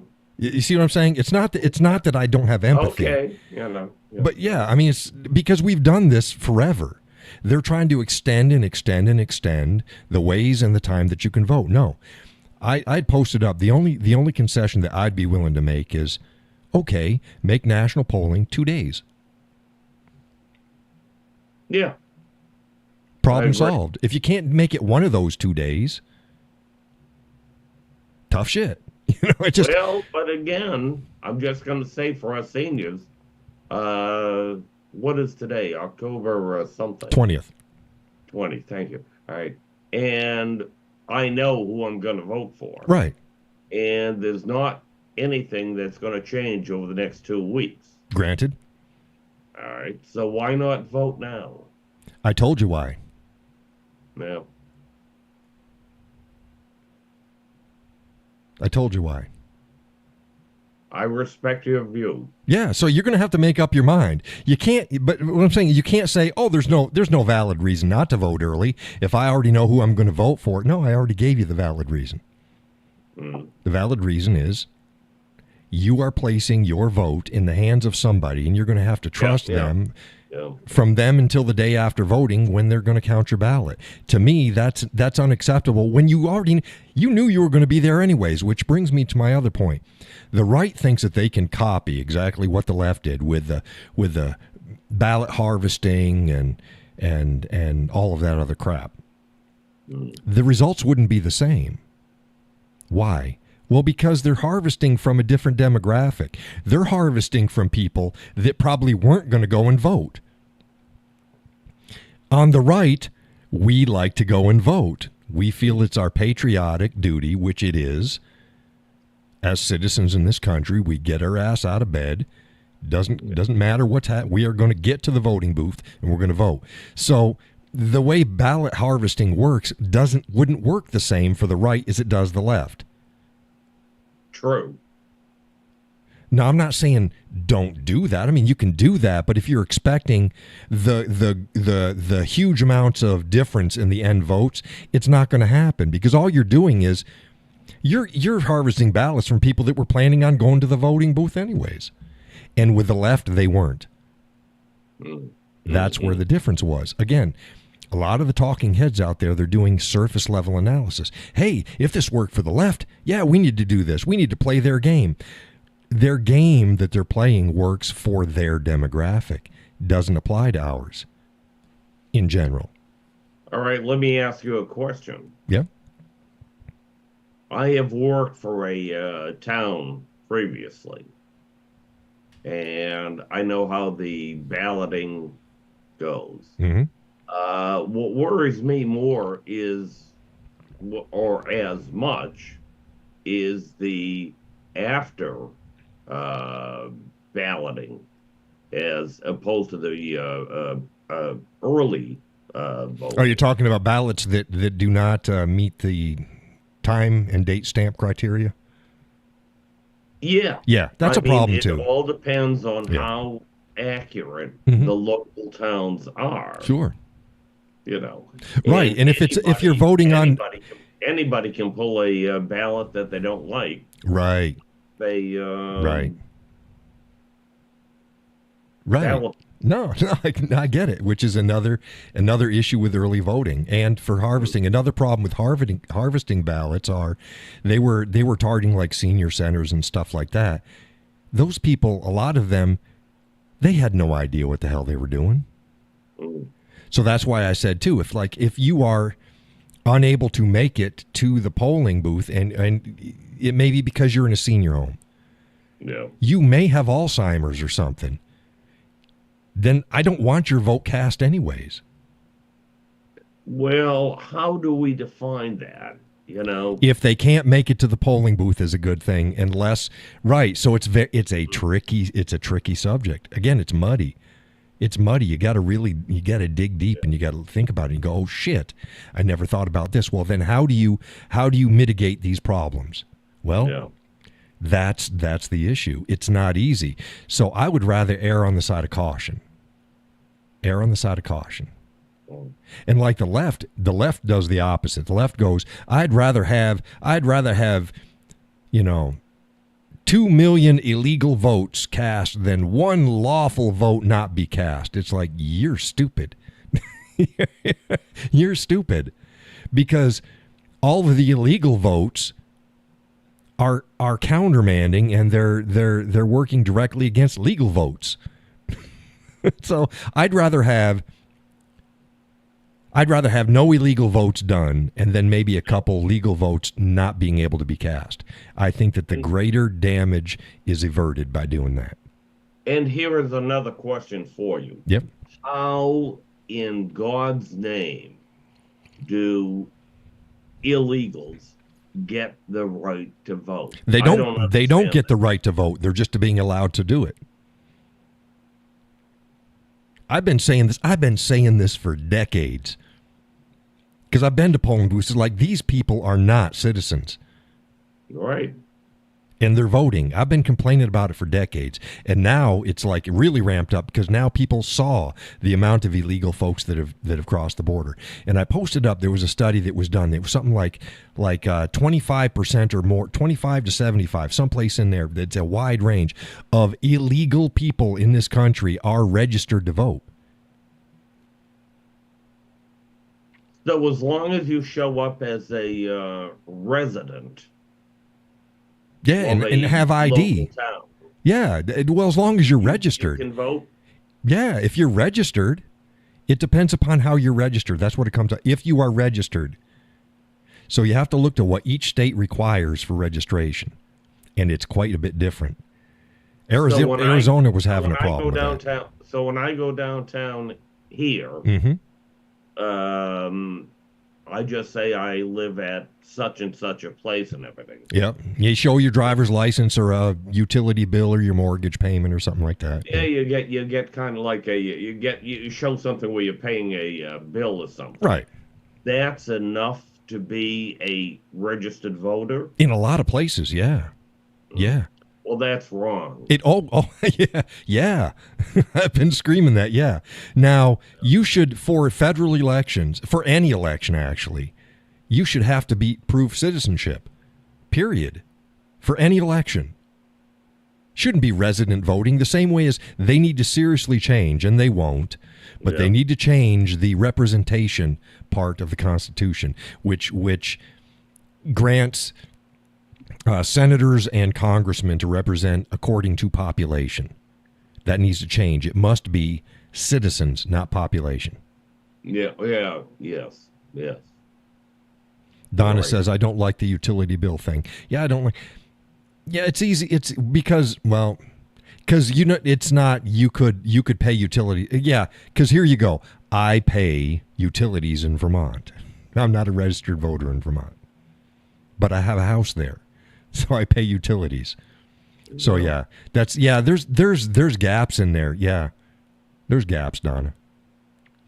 But it should be these houses in Colorado and such. Right. And like people own it in Colorado or Montana. They have a summer home. Or think of the snowbirds. There's a lot of people that live in New England. They bought a house in Arizona. Yeah. And they pay utilities. So yeah, there's holes in it. There's problems. So for me, it's got to be more than that. Like New Hampshire has what's called a real ID, which most states have that offer now, anyways. And that shows there's like a little gold star up in the corner of your driver's license that indicates that you're an actual citizen. So you have to go down and you have to prove your citizenship. You got to have like Social Security number, which does not prove your citizenship, but that's one of the things. Social Security number, either a passport from the United States, a birth certificate. You must show your residency, which is normally either a utility bill or a tax bill. But again, that can still be kind of dicey because some of us own property in more than one state. But whatever, there's a bunch of criteria that you have, and then they verify it, and then they put that on record, and then your driver's license shows that you are a citizen of the United States. Mm-hmm. And that's what you must have it. Jacqueline says in some places, Florida ? Just getting a driver's license automatically registers you to vote. Yeah, a lot of states are like that. Yep. Excuse me. Which is why when they say, yeah, we're going to have even illegals get driver's licenses. Excuse me, coffee. They're automatically registered to vote. It's crazy. I used to live in Massachusetts, as you know, and they're giving out driver's licenses left, right, up, and down, and they're not citizens. Yeah. Oh, it's nowadays it's virtually impossible to fail a driver's license test. What the hell? So it's crazy. It's crazy. True. Unfortunate, but true. Yeah. No, there used to be back when I was a kid, people would fail all the time. They were stringent. Nowadays, hell, yeah, I'm going to take you around this loop. The last of my kids to get it was my youngest. She's, like I said, she's 24, and I trained her up, and we got her license. Oh goodness, I think she was 18 when she got her license, and she was all nervous and stuff. I mean, I was probably tougher on her than the tester was. And they just did a loop. They did a traffic loop and back in, and that was it. Okay, she didn't hit anything, so. Well, the new America is that you cannot fail. The only thing that'll fail you is maybe your eyesight now. Your Well, eyesight. But yeah, it's crazy. They hand it out like candy, and it doesn't make our roads any safer. It doesn't. What it is it's become an identification mill for control purposes, as opposed to making sure that the people who can drive are on the road. no, yeah. No, I mean, if you can look them in the eyes and say, yay, you get your driver's license, your whatever, Right. you know. Yeah. And we need more stringent standards than that. Yeah, we need to raise all standards in society. We've Yeah. lowered them they're so low, I can't even get under them anymore. It's like I can fall over them. They're so low. It doesn't matter what it is. Gus says no aliens left behind. Yeah, E.T. phone home. But yeah, Well, it's crazy. too, I think even going into this election, I mean, there were two very opposite opinions, or visions of America. Although I do not know what Kamala's is. It's whatever it is today. I get it, but Yeah. I mean, Yeah. she doesn't even have the cojones to say it, No. and that's part of the problem. I mean, Well, she knows if she says it. She knows if she says it. She like, oh, I haven't my what'd she say? Her what's haven't changed. Her standards or whatever. She hasn't changed, but then she won't state what they are. her values. Her values, right? My values haven't changed. Well, okay. They haven't changed. Well, these are your values from, let's just go back to 2019. How about 2019 to now? This is what you said. Is this what you, and then she fails to, yeah, Donna just said values again. Yeah, and she fails to lay it out. Except for, I was raised in a middle-class household, and Donald Trump sucks. That's all she's got. Yeah. It's like, okay, let's say Donald Trump sucks. Okay, fair enough. Donald Trump sucks. What are you selling us? Tell me about you. That's why, did you watch the Brett Baer interview with I Kamala? did. Yeah. What a shit show. Well, she said nothing. Right. Once again. She said a shit ton of nothing. I'm like, what the hell? Well, She couldn't what answer a simple concerns- question. What concerns me most is that we are in this era of the politics of joy. Now, I think of myself as a joyful man. I think of you as a joyful man. But what the hell does that have to do with Yeah, because you're national missing. governance? Yeah, but you're missing something, Kay. You know, Joy has been the selling point of every communist dictatorship in history. If you go back to Stalin's sure. propaganda before he was actually put in charge, it was all about joy. You go to Mao, all about joy. Every single one of them, all about joy. It's the feeling. Yeah. So it's nothing new. So in putting that in context, well, yeah, she was raised by a Marxist professor Yeah. and believes those values wholeheartedly. Joy is their selling point. So yeah, it's nothing new. As soon as she brought it out, it's like, yeah, this is from the Marxist playbook, Marxist and communist playbook. But I mean, it's sad that this. Right, because it has nothing to do with governance. But I mean, it's sad that this would play well in America in 2024. Because people are stupid. Well, They've we been got- dumbed down. Look what they've done to the school system since the 60s. Yeah.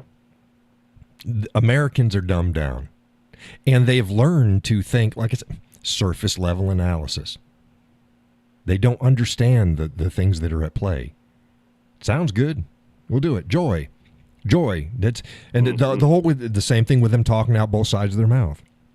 Now I will say one thing. I grew up in Swampscott, Massachusetts, Mhm. and it was a fairly liberal town. Massachusetts? You kidding me? You know, forgive me. Goes without saying. Okay. I grew up. You in could have said you just grew up in and Massachusetts. I We'd have ended gotten up it. as the only town conservative. Yeah, it's weird. Yeah, it's weird.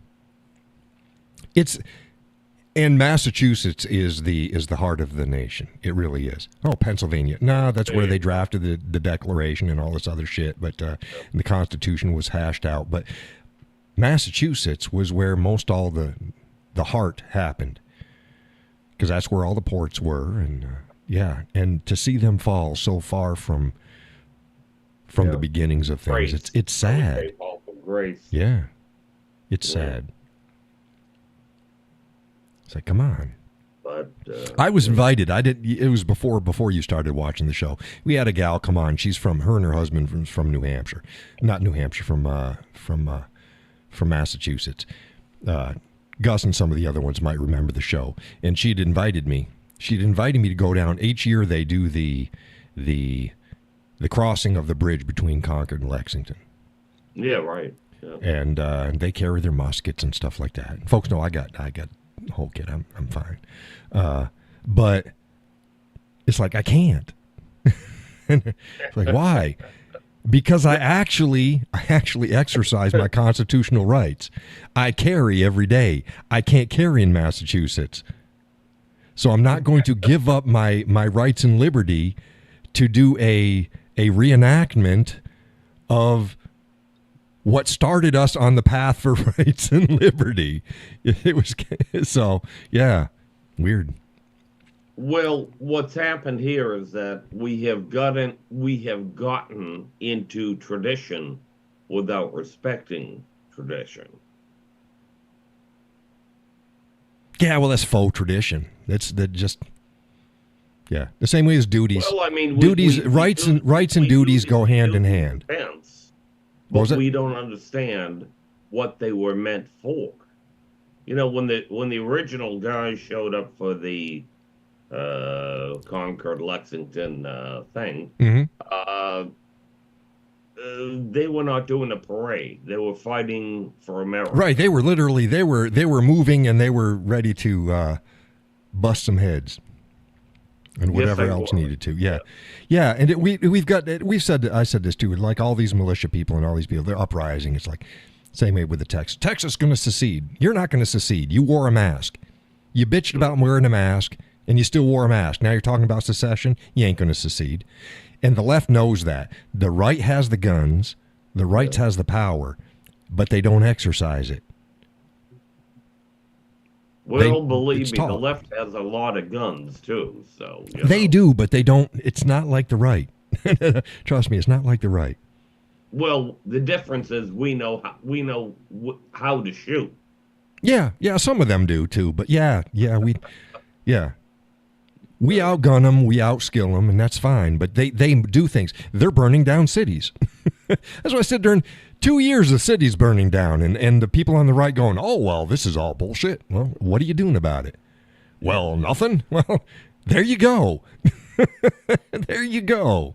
You're doing nothing. That's why some people ask me, hey, John, why do you open carry every day? Well, because it's my constitutional right. I can. It's not harming anybody. And yes, it sends a signal. It's not a signal that I'm an asshole. Anybody who's met me knows I'm just like I'm here on the show. I'm a nice enough guy. Yes, you are. I do it because other people aren't doing it. A lot of people carry in New Hampshire. Not a lot of people open carry. I do it. The same reason, why does a Christian wear a cross outside their shirt? Why do they wear a cross on their lapel? Same thing. They're just letting the world know where they stand. That's it. Let the world know where you stand. And New Hampshire's consistently between 1 and 3 safest states in the nation. Normally it's number 1. So I don't generally, I'm not, except for in certain places I've been, because I used to do street photography and stuff like that. Yeah, it might be nice, but I'm a big guy. I've never felt in harm's way, but better to have than not. So that's why I carry it. Agreed. Yeah. That's it. It's not like, oh, he's just trying to show how tough he is. No, trust me. If we get into a scuffle, it's not the gun. That's not how it works. Watch out for my knives. Look, if I can touch you and you can touch me, I ain't pulling my gun. That's stupid. It's so much easier. It's like I tell people, it's so easy to stop somebody with a firearm if you can touch them. You can nullify it. All you got to do is just push it out of the way. Try that with a knife. You can't. You're going to get yourself cut. Yeah. Somebody has a gun, close distance. Somebody has a knife, run away. It's that simple. Get away. It's counterintuitive. But yeah. Guys, I think they say run away from a knife, run towards the gun, or something like that. Right. You just said exactly what I said in reverse. Yeah, right. Yeah. Yeah. Run towards the gun, close distance. Because if you can touch the person, touch the gun, it's easy to not get shot. With a knife, no. The closer you are to the blade, the easier it is to get cut and stabbed. Yeah. So yeah. And we have this guy up here again from this undisclosed location, but I'm up here in Maine. But we have this guy Golden out there, and he has flipped on gun rights, and there's only one way to go on gun rights, and it's either the gun or the right, or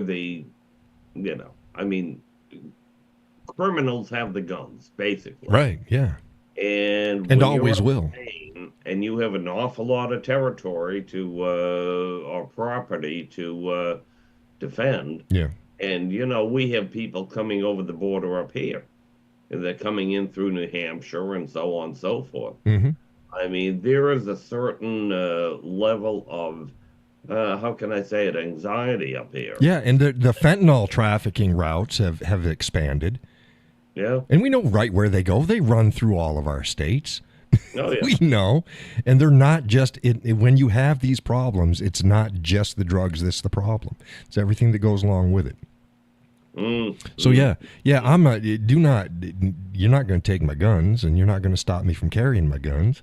And that's just they're the way going it to is. try to. Yeah. Gus says, good night, everyone. Busy day tomorrow. Have a great start of the week. Hey, thanks for stopping in, Gus. You're going to have to drop me a line. What's going on tomorrow? But, yeah. So I don't waver on that. And that's why I open carry. It's like just, and honestly, that we were out today, me and the missus, and I think we were, was it Sam's Club? Yeah, we were leaving Sam's Club. And it showed our receipt, and we walked out the door. It was either yesterday or today. Maybe it was yesterday. And the young feller he looks at our stuff, and he says, okay, go. And I say, okay, have a nice day. As I walked by him, they noticed my gun. He's like, nice. My wife, she had a big smile on her face, and I didn't hear the kid. And and I asked her, why are you smiling? And she told me. It's like, well, there you go. Mm-hmm. Well, we are also allowed to open carry down here. Yeah. I never see anybody do that. Right. But yeah.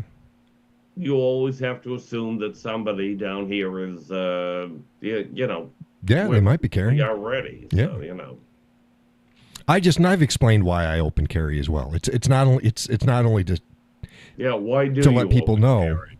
But I don't have to resize my clothes. Okay. Well, if you conceal carry, yeah, you have to plan for the extra size, and I carry a full size service pistol. It's a Beretta M9. It's a big gun. Doesn't look big on me. Again, I'm 6'4", but it's a big gun. Well, if you have that inside your jeans, and I already wear my jean size, and I've said, here you go, 36 38s. I'd need at least 38 38s at least to put that gun inside my belt between my jeans and my body. Then on top of that, here's another reason. You can't slide the gun around.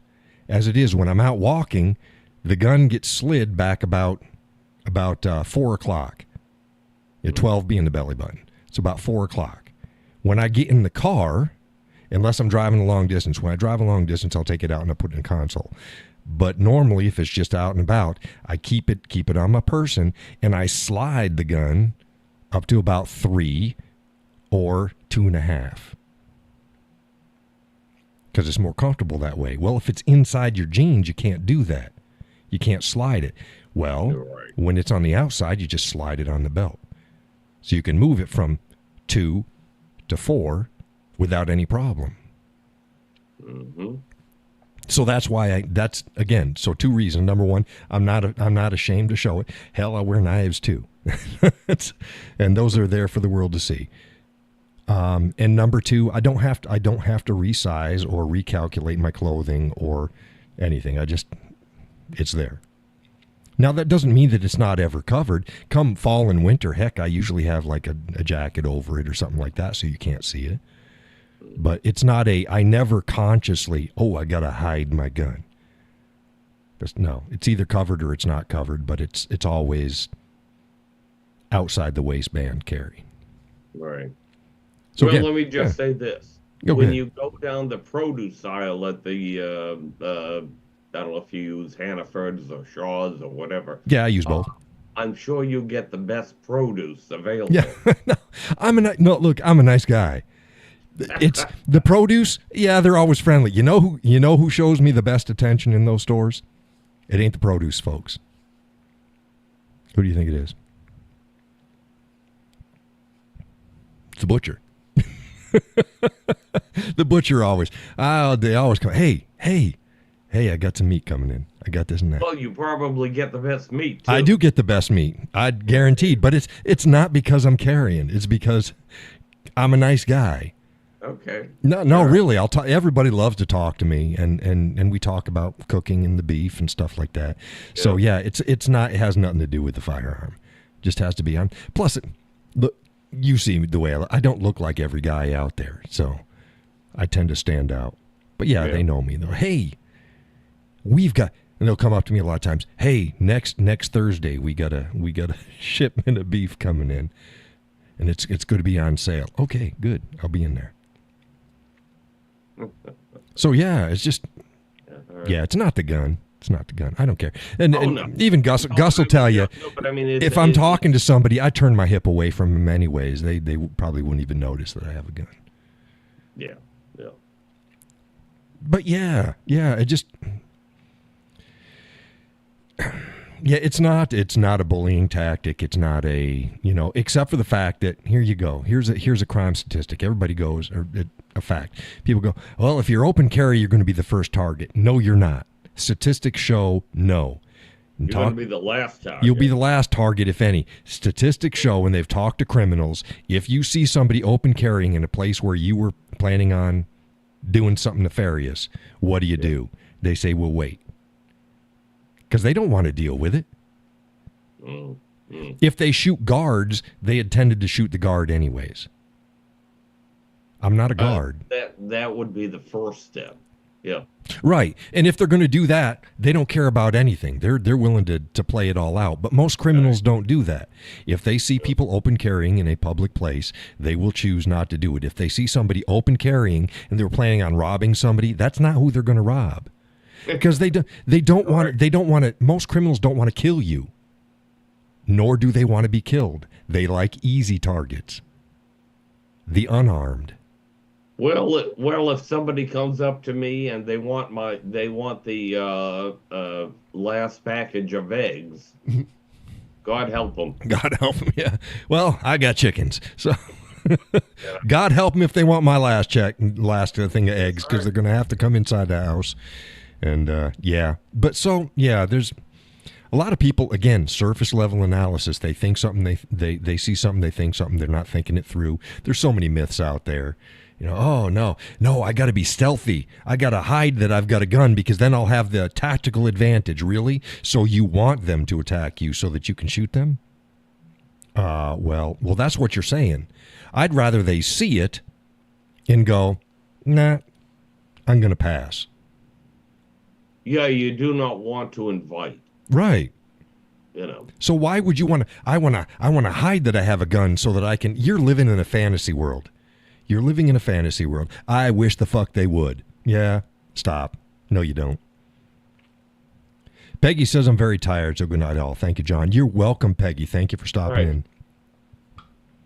I'm going to let you go on this audio, and I thank you for entertaining me this evening. Oh, you're most welcome. You're most welcome. Well, I very much enjoy your shows, and I'm a devout follower, and you know, God bless you. Well, thank you. And, I mean, you speak truth. I try, and I try to think logically. And again, none of the surface level analysis stuff. Dig in, see what's really working there. Because that's when you can make the right decisions. Anybody can follow the crowd and occasionally make a right choice. But unless you know the reasons behind it, you're not really making the choice. You're just hoping. Yeah. Donna says, me too, John. Been a long day. Night all. Hey, thanks for stopping in, Donna. Well, it is after 10. And thanks for joining the show there, Kay, and jumping in the Zoom room. And thank you. Always good to hear from you. Keep it up. And, you know where I stand. Yep. All right. All right. But yeah, let's see here. Jacqueline says, how often do people in public have any kind of reaction to your open carry? The percentage of positive. Okay, that's a good question, and it's an easy one to answer. I have been open carrying for a hell of a long time. I've got maybe, out of all the years that I've carried, I've got probably less than 5 negative interactions. Less than 5. That's where that's not just somebody looking at me weird.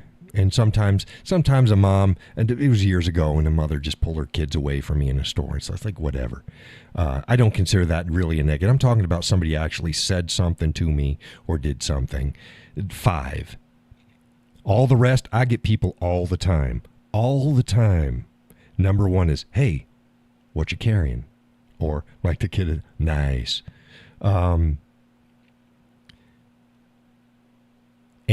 And almost to the person, even if they don't understand why, it's like, why I had one fella, why do you open carry? So I explained it the same way as I did with Ken.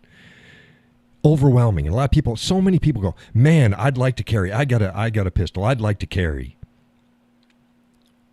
But, and then they list, it's like, no, you got to either do it or don't do it. If I'm dressed, I'm armed. If I'm dressed, I'm armed. Even if I'm never planning, I don't plan on leaving the house, I'm armed. And that's not just with a gun. I've got gun, 2 to 3 knives, and other goodies. Yeah. I'm always armed. Why? Because you never know. You're paranoid. No, I'm prepared. you keep a fire extinguisher in your kitchen because you're paranoid that you're going to burn something up?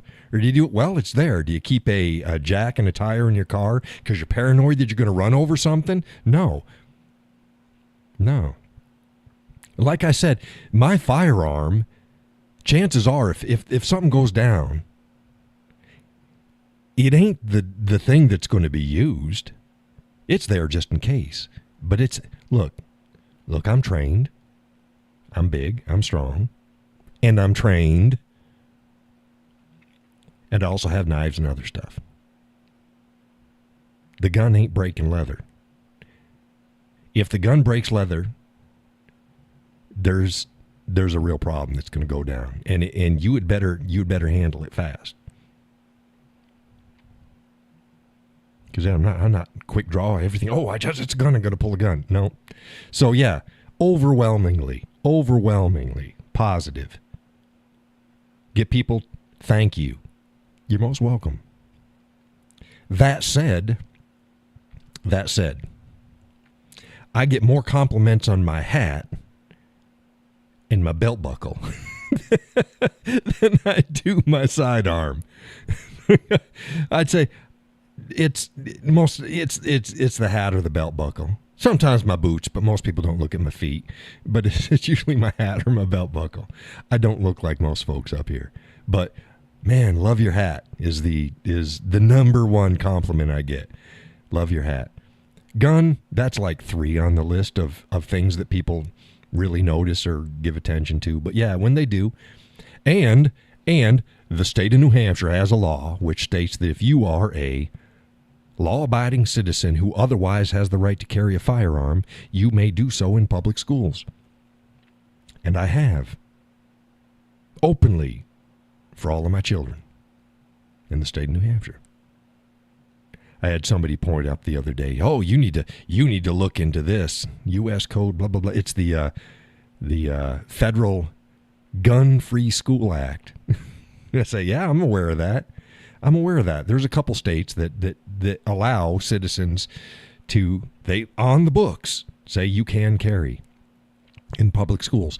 And there has not been a single prosecution in the state of New Hampshire for somebody exercising their rights to carry lawfully at a public school. It would only be a tack-on charge if they did something else, maybe. And I think the last time there was a school shooting in New Hampshire, I think in 2020, I think was the last one. What it was is I believe it was in Concord, and it was the special needs and special discipline school. They have a special school for problem children. It's a high school. And the student went there and was going to off themselves at school, and they shot a teacher at the same time, and then they killed themselves. That's such a rare occurrence. Such a rare occurrence. We don't have these problems in New Hampshire. But yeah. Well, and again, you look at me and you go, yeah, he's got a gun on his hip. Yeah, it figures. It figures. Some people look, how are you acting and how are you dressed?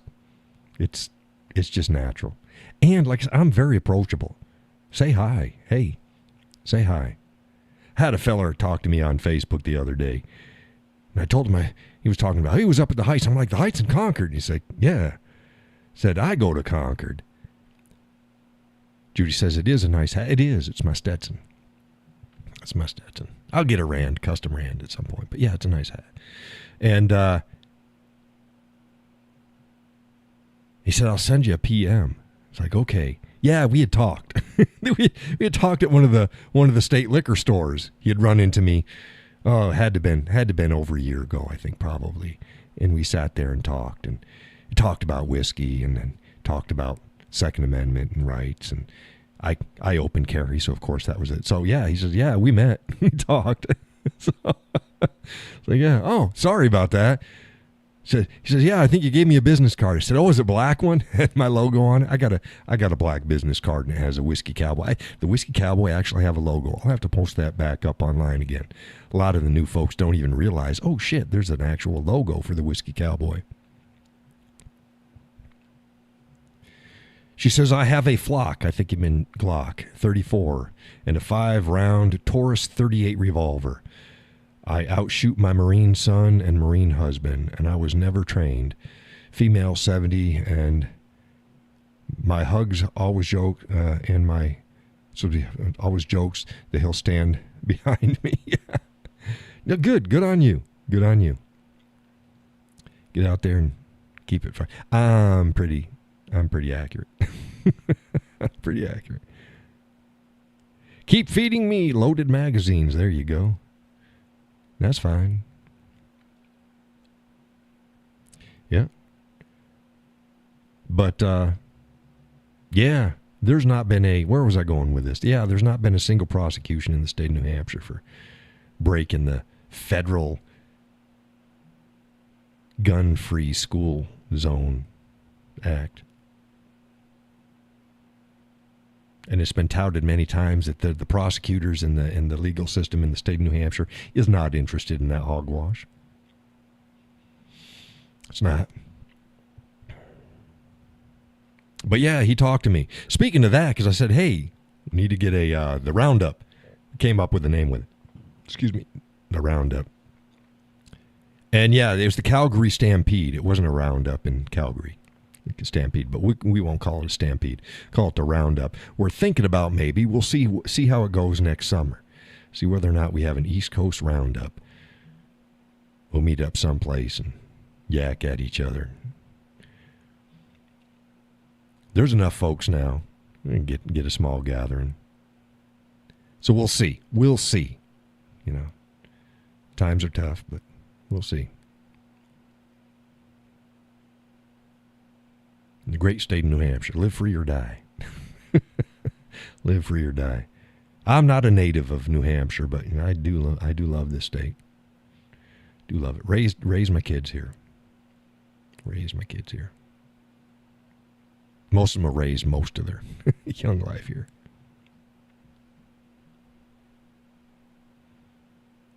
But yeah. So yeah, it overwhelmingly positive. Again, I don't look like I'm wearing a costume. I'm not out there causing problems. I'm not. It looks natural. I act natural. It's fine. Nobody really has an issue with my firearm. Except for curious of what it is. Is that a 1911? No. No, it's not. It's a Beretta M9. Not an FS, an M9. Those who know. It's old school. It's old school. But any other questions? We're now coming at quarter after, just after quarter after. Any other questions before we shut the show down and get ready for Monday morning? I'll be up bright and early, putting out some more content. Monday, I try to catch up on other news and stuff like that and get some goodies out for you folks on Facebook. Try to keep up with, after the show gets done tonight, I still got to go through and do my moderating and see what the hell's going on. Yeah, different folks in there. Laurel's still there. I don't think Laurel went to bed. Judy's still there. Laurel, Jacqueline. We got some people. I didn't see the numbers there. Laurel says y'all have a good night. Sleep well. Yeah, and I might try to get you out some more guitar playing. I'd thought about, once a week, maybe every Friday, give a new song or something. I don't know. I hate to make plans because I never know what the hell's going to happen. Jacqueline says, if I live closer, I'd definitely come to an event where you... Where are you logging in from there, Jacqueline?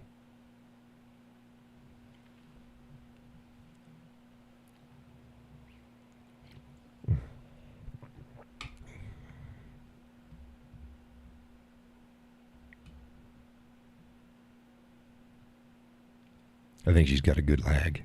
Good lag there. Of course, folks who have get-togethers in their local area with other folks that have joined the ride. You don't have to have me there. You could get a bunch of like-minded folks and have a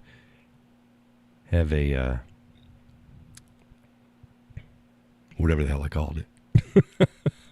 Have a gathering.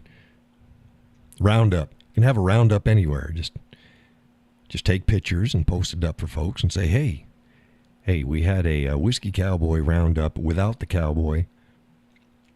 Jacqueline says, love the show tonight. My first time definitely won't be last. This is how it goes. Well, sometimes we talk about food. Normally within half an hour or 45 minutes, we're done with the bullet points, and then we just go. We might be talking about old movies or TV shows or music or food or cars, or you never know. You never know. Wayne didn't show up. Wayne takes us back to military days. But yeah, thank you all for showing up at the show, joining on in. It's good to have you. Wednesday night, Laurel said, she posted up, she says, you said Sunday, you posted Sunday. Was it something coming up on Wednesday? It's like, oh shit, no, I forgot Wednesday. So Wednesday will be the next show. Same time, same place. I post up for folks. Northwest Florida, above Pensacola. Yeah, that's a good drive. That'd take you about 3 days if you hoofed it out. That's a long drive. That's a long drive. So I understand. But yeah, you might want to get a roundup of folks that are in that neck of the woods and just sit down and talk about stuff. And if folks had a roundup and they're all there online, they could be on the show. Roundup on the show. On the show. But thank you again. Thank you for joining in. Try to keep the new folks on Facebook in check. You know, don't instigate and don't encourage the foolishness. I try to get to it when I can, and keep it clean. It is what it is. That said, it is time. Let's get out of here. It is time. See you Monday morning on Facebook. Wednesday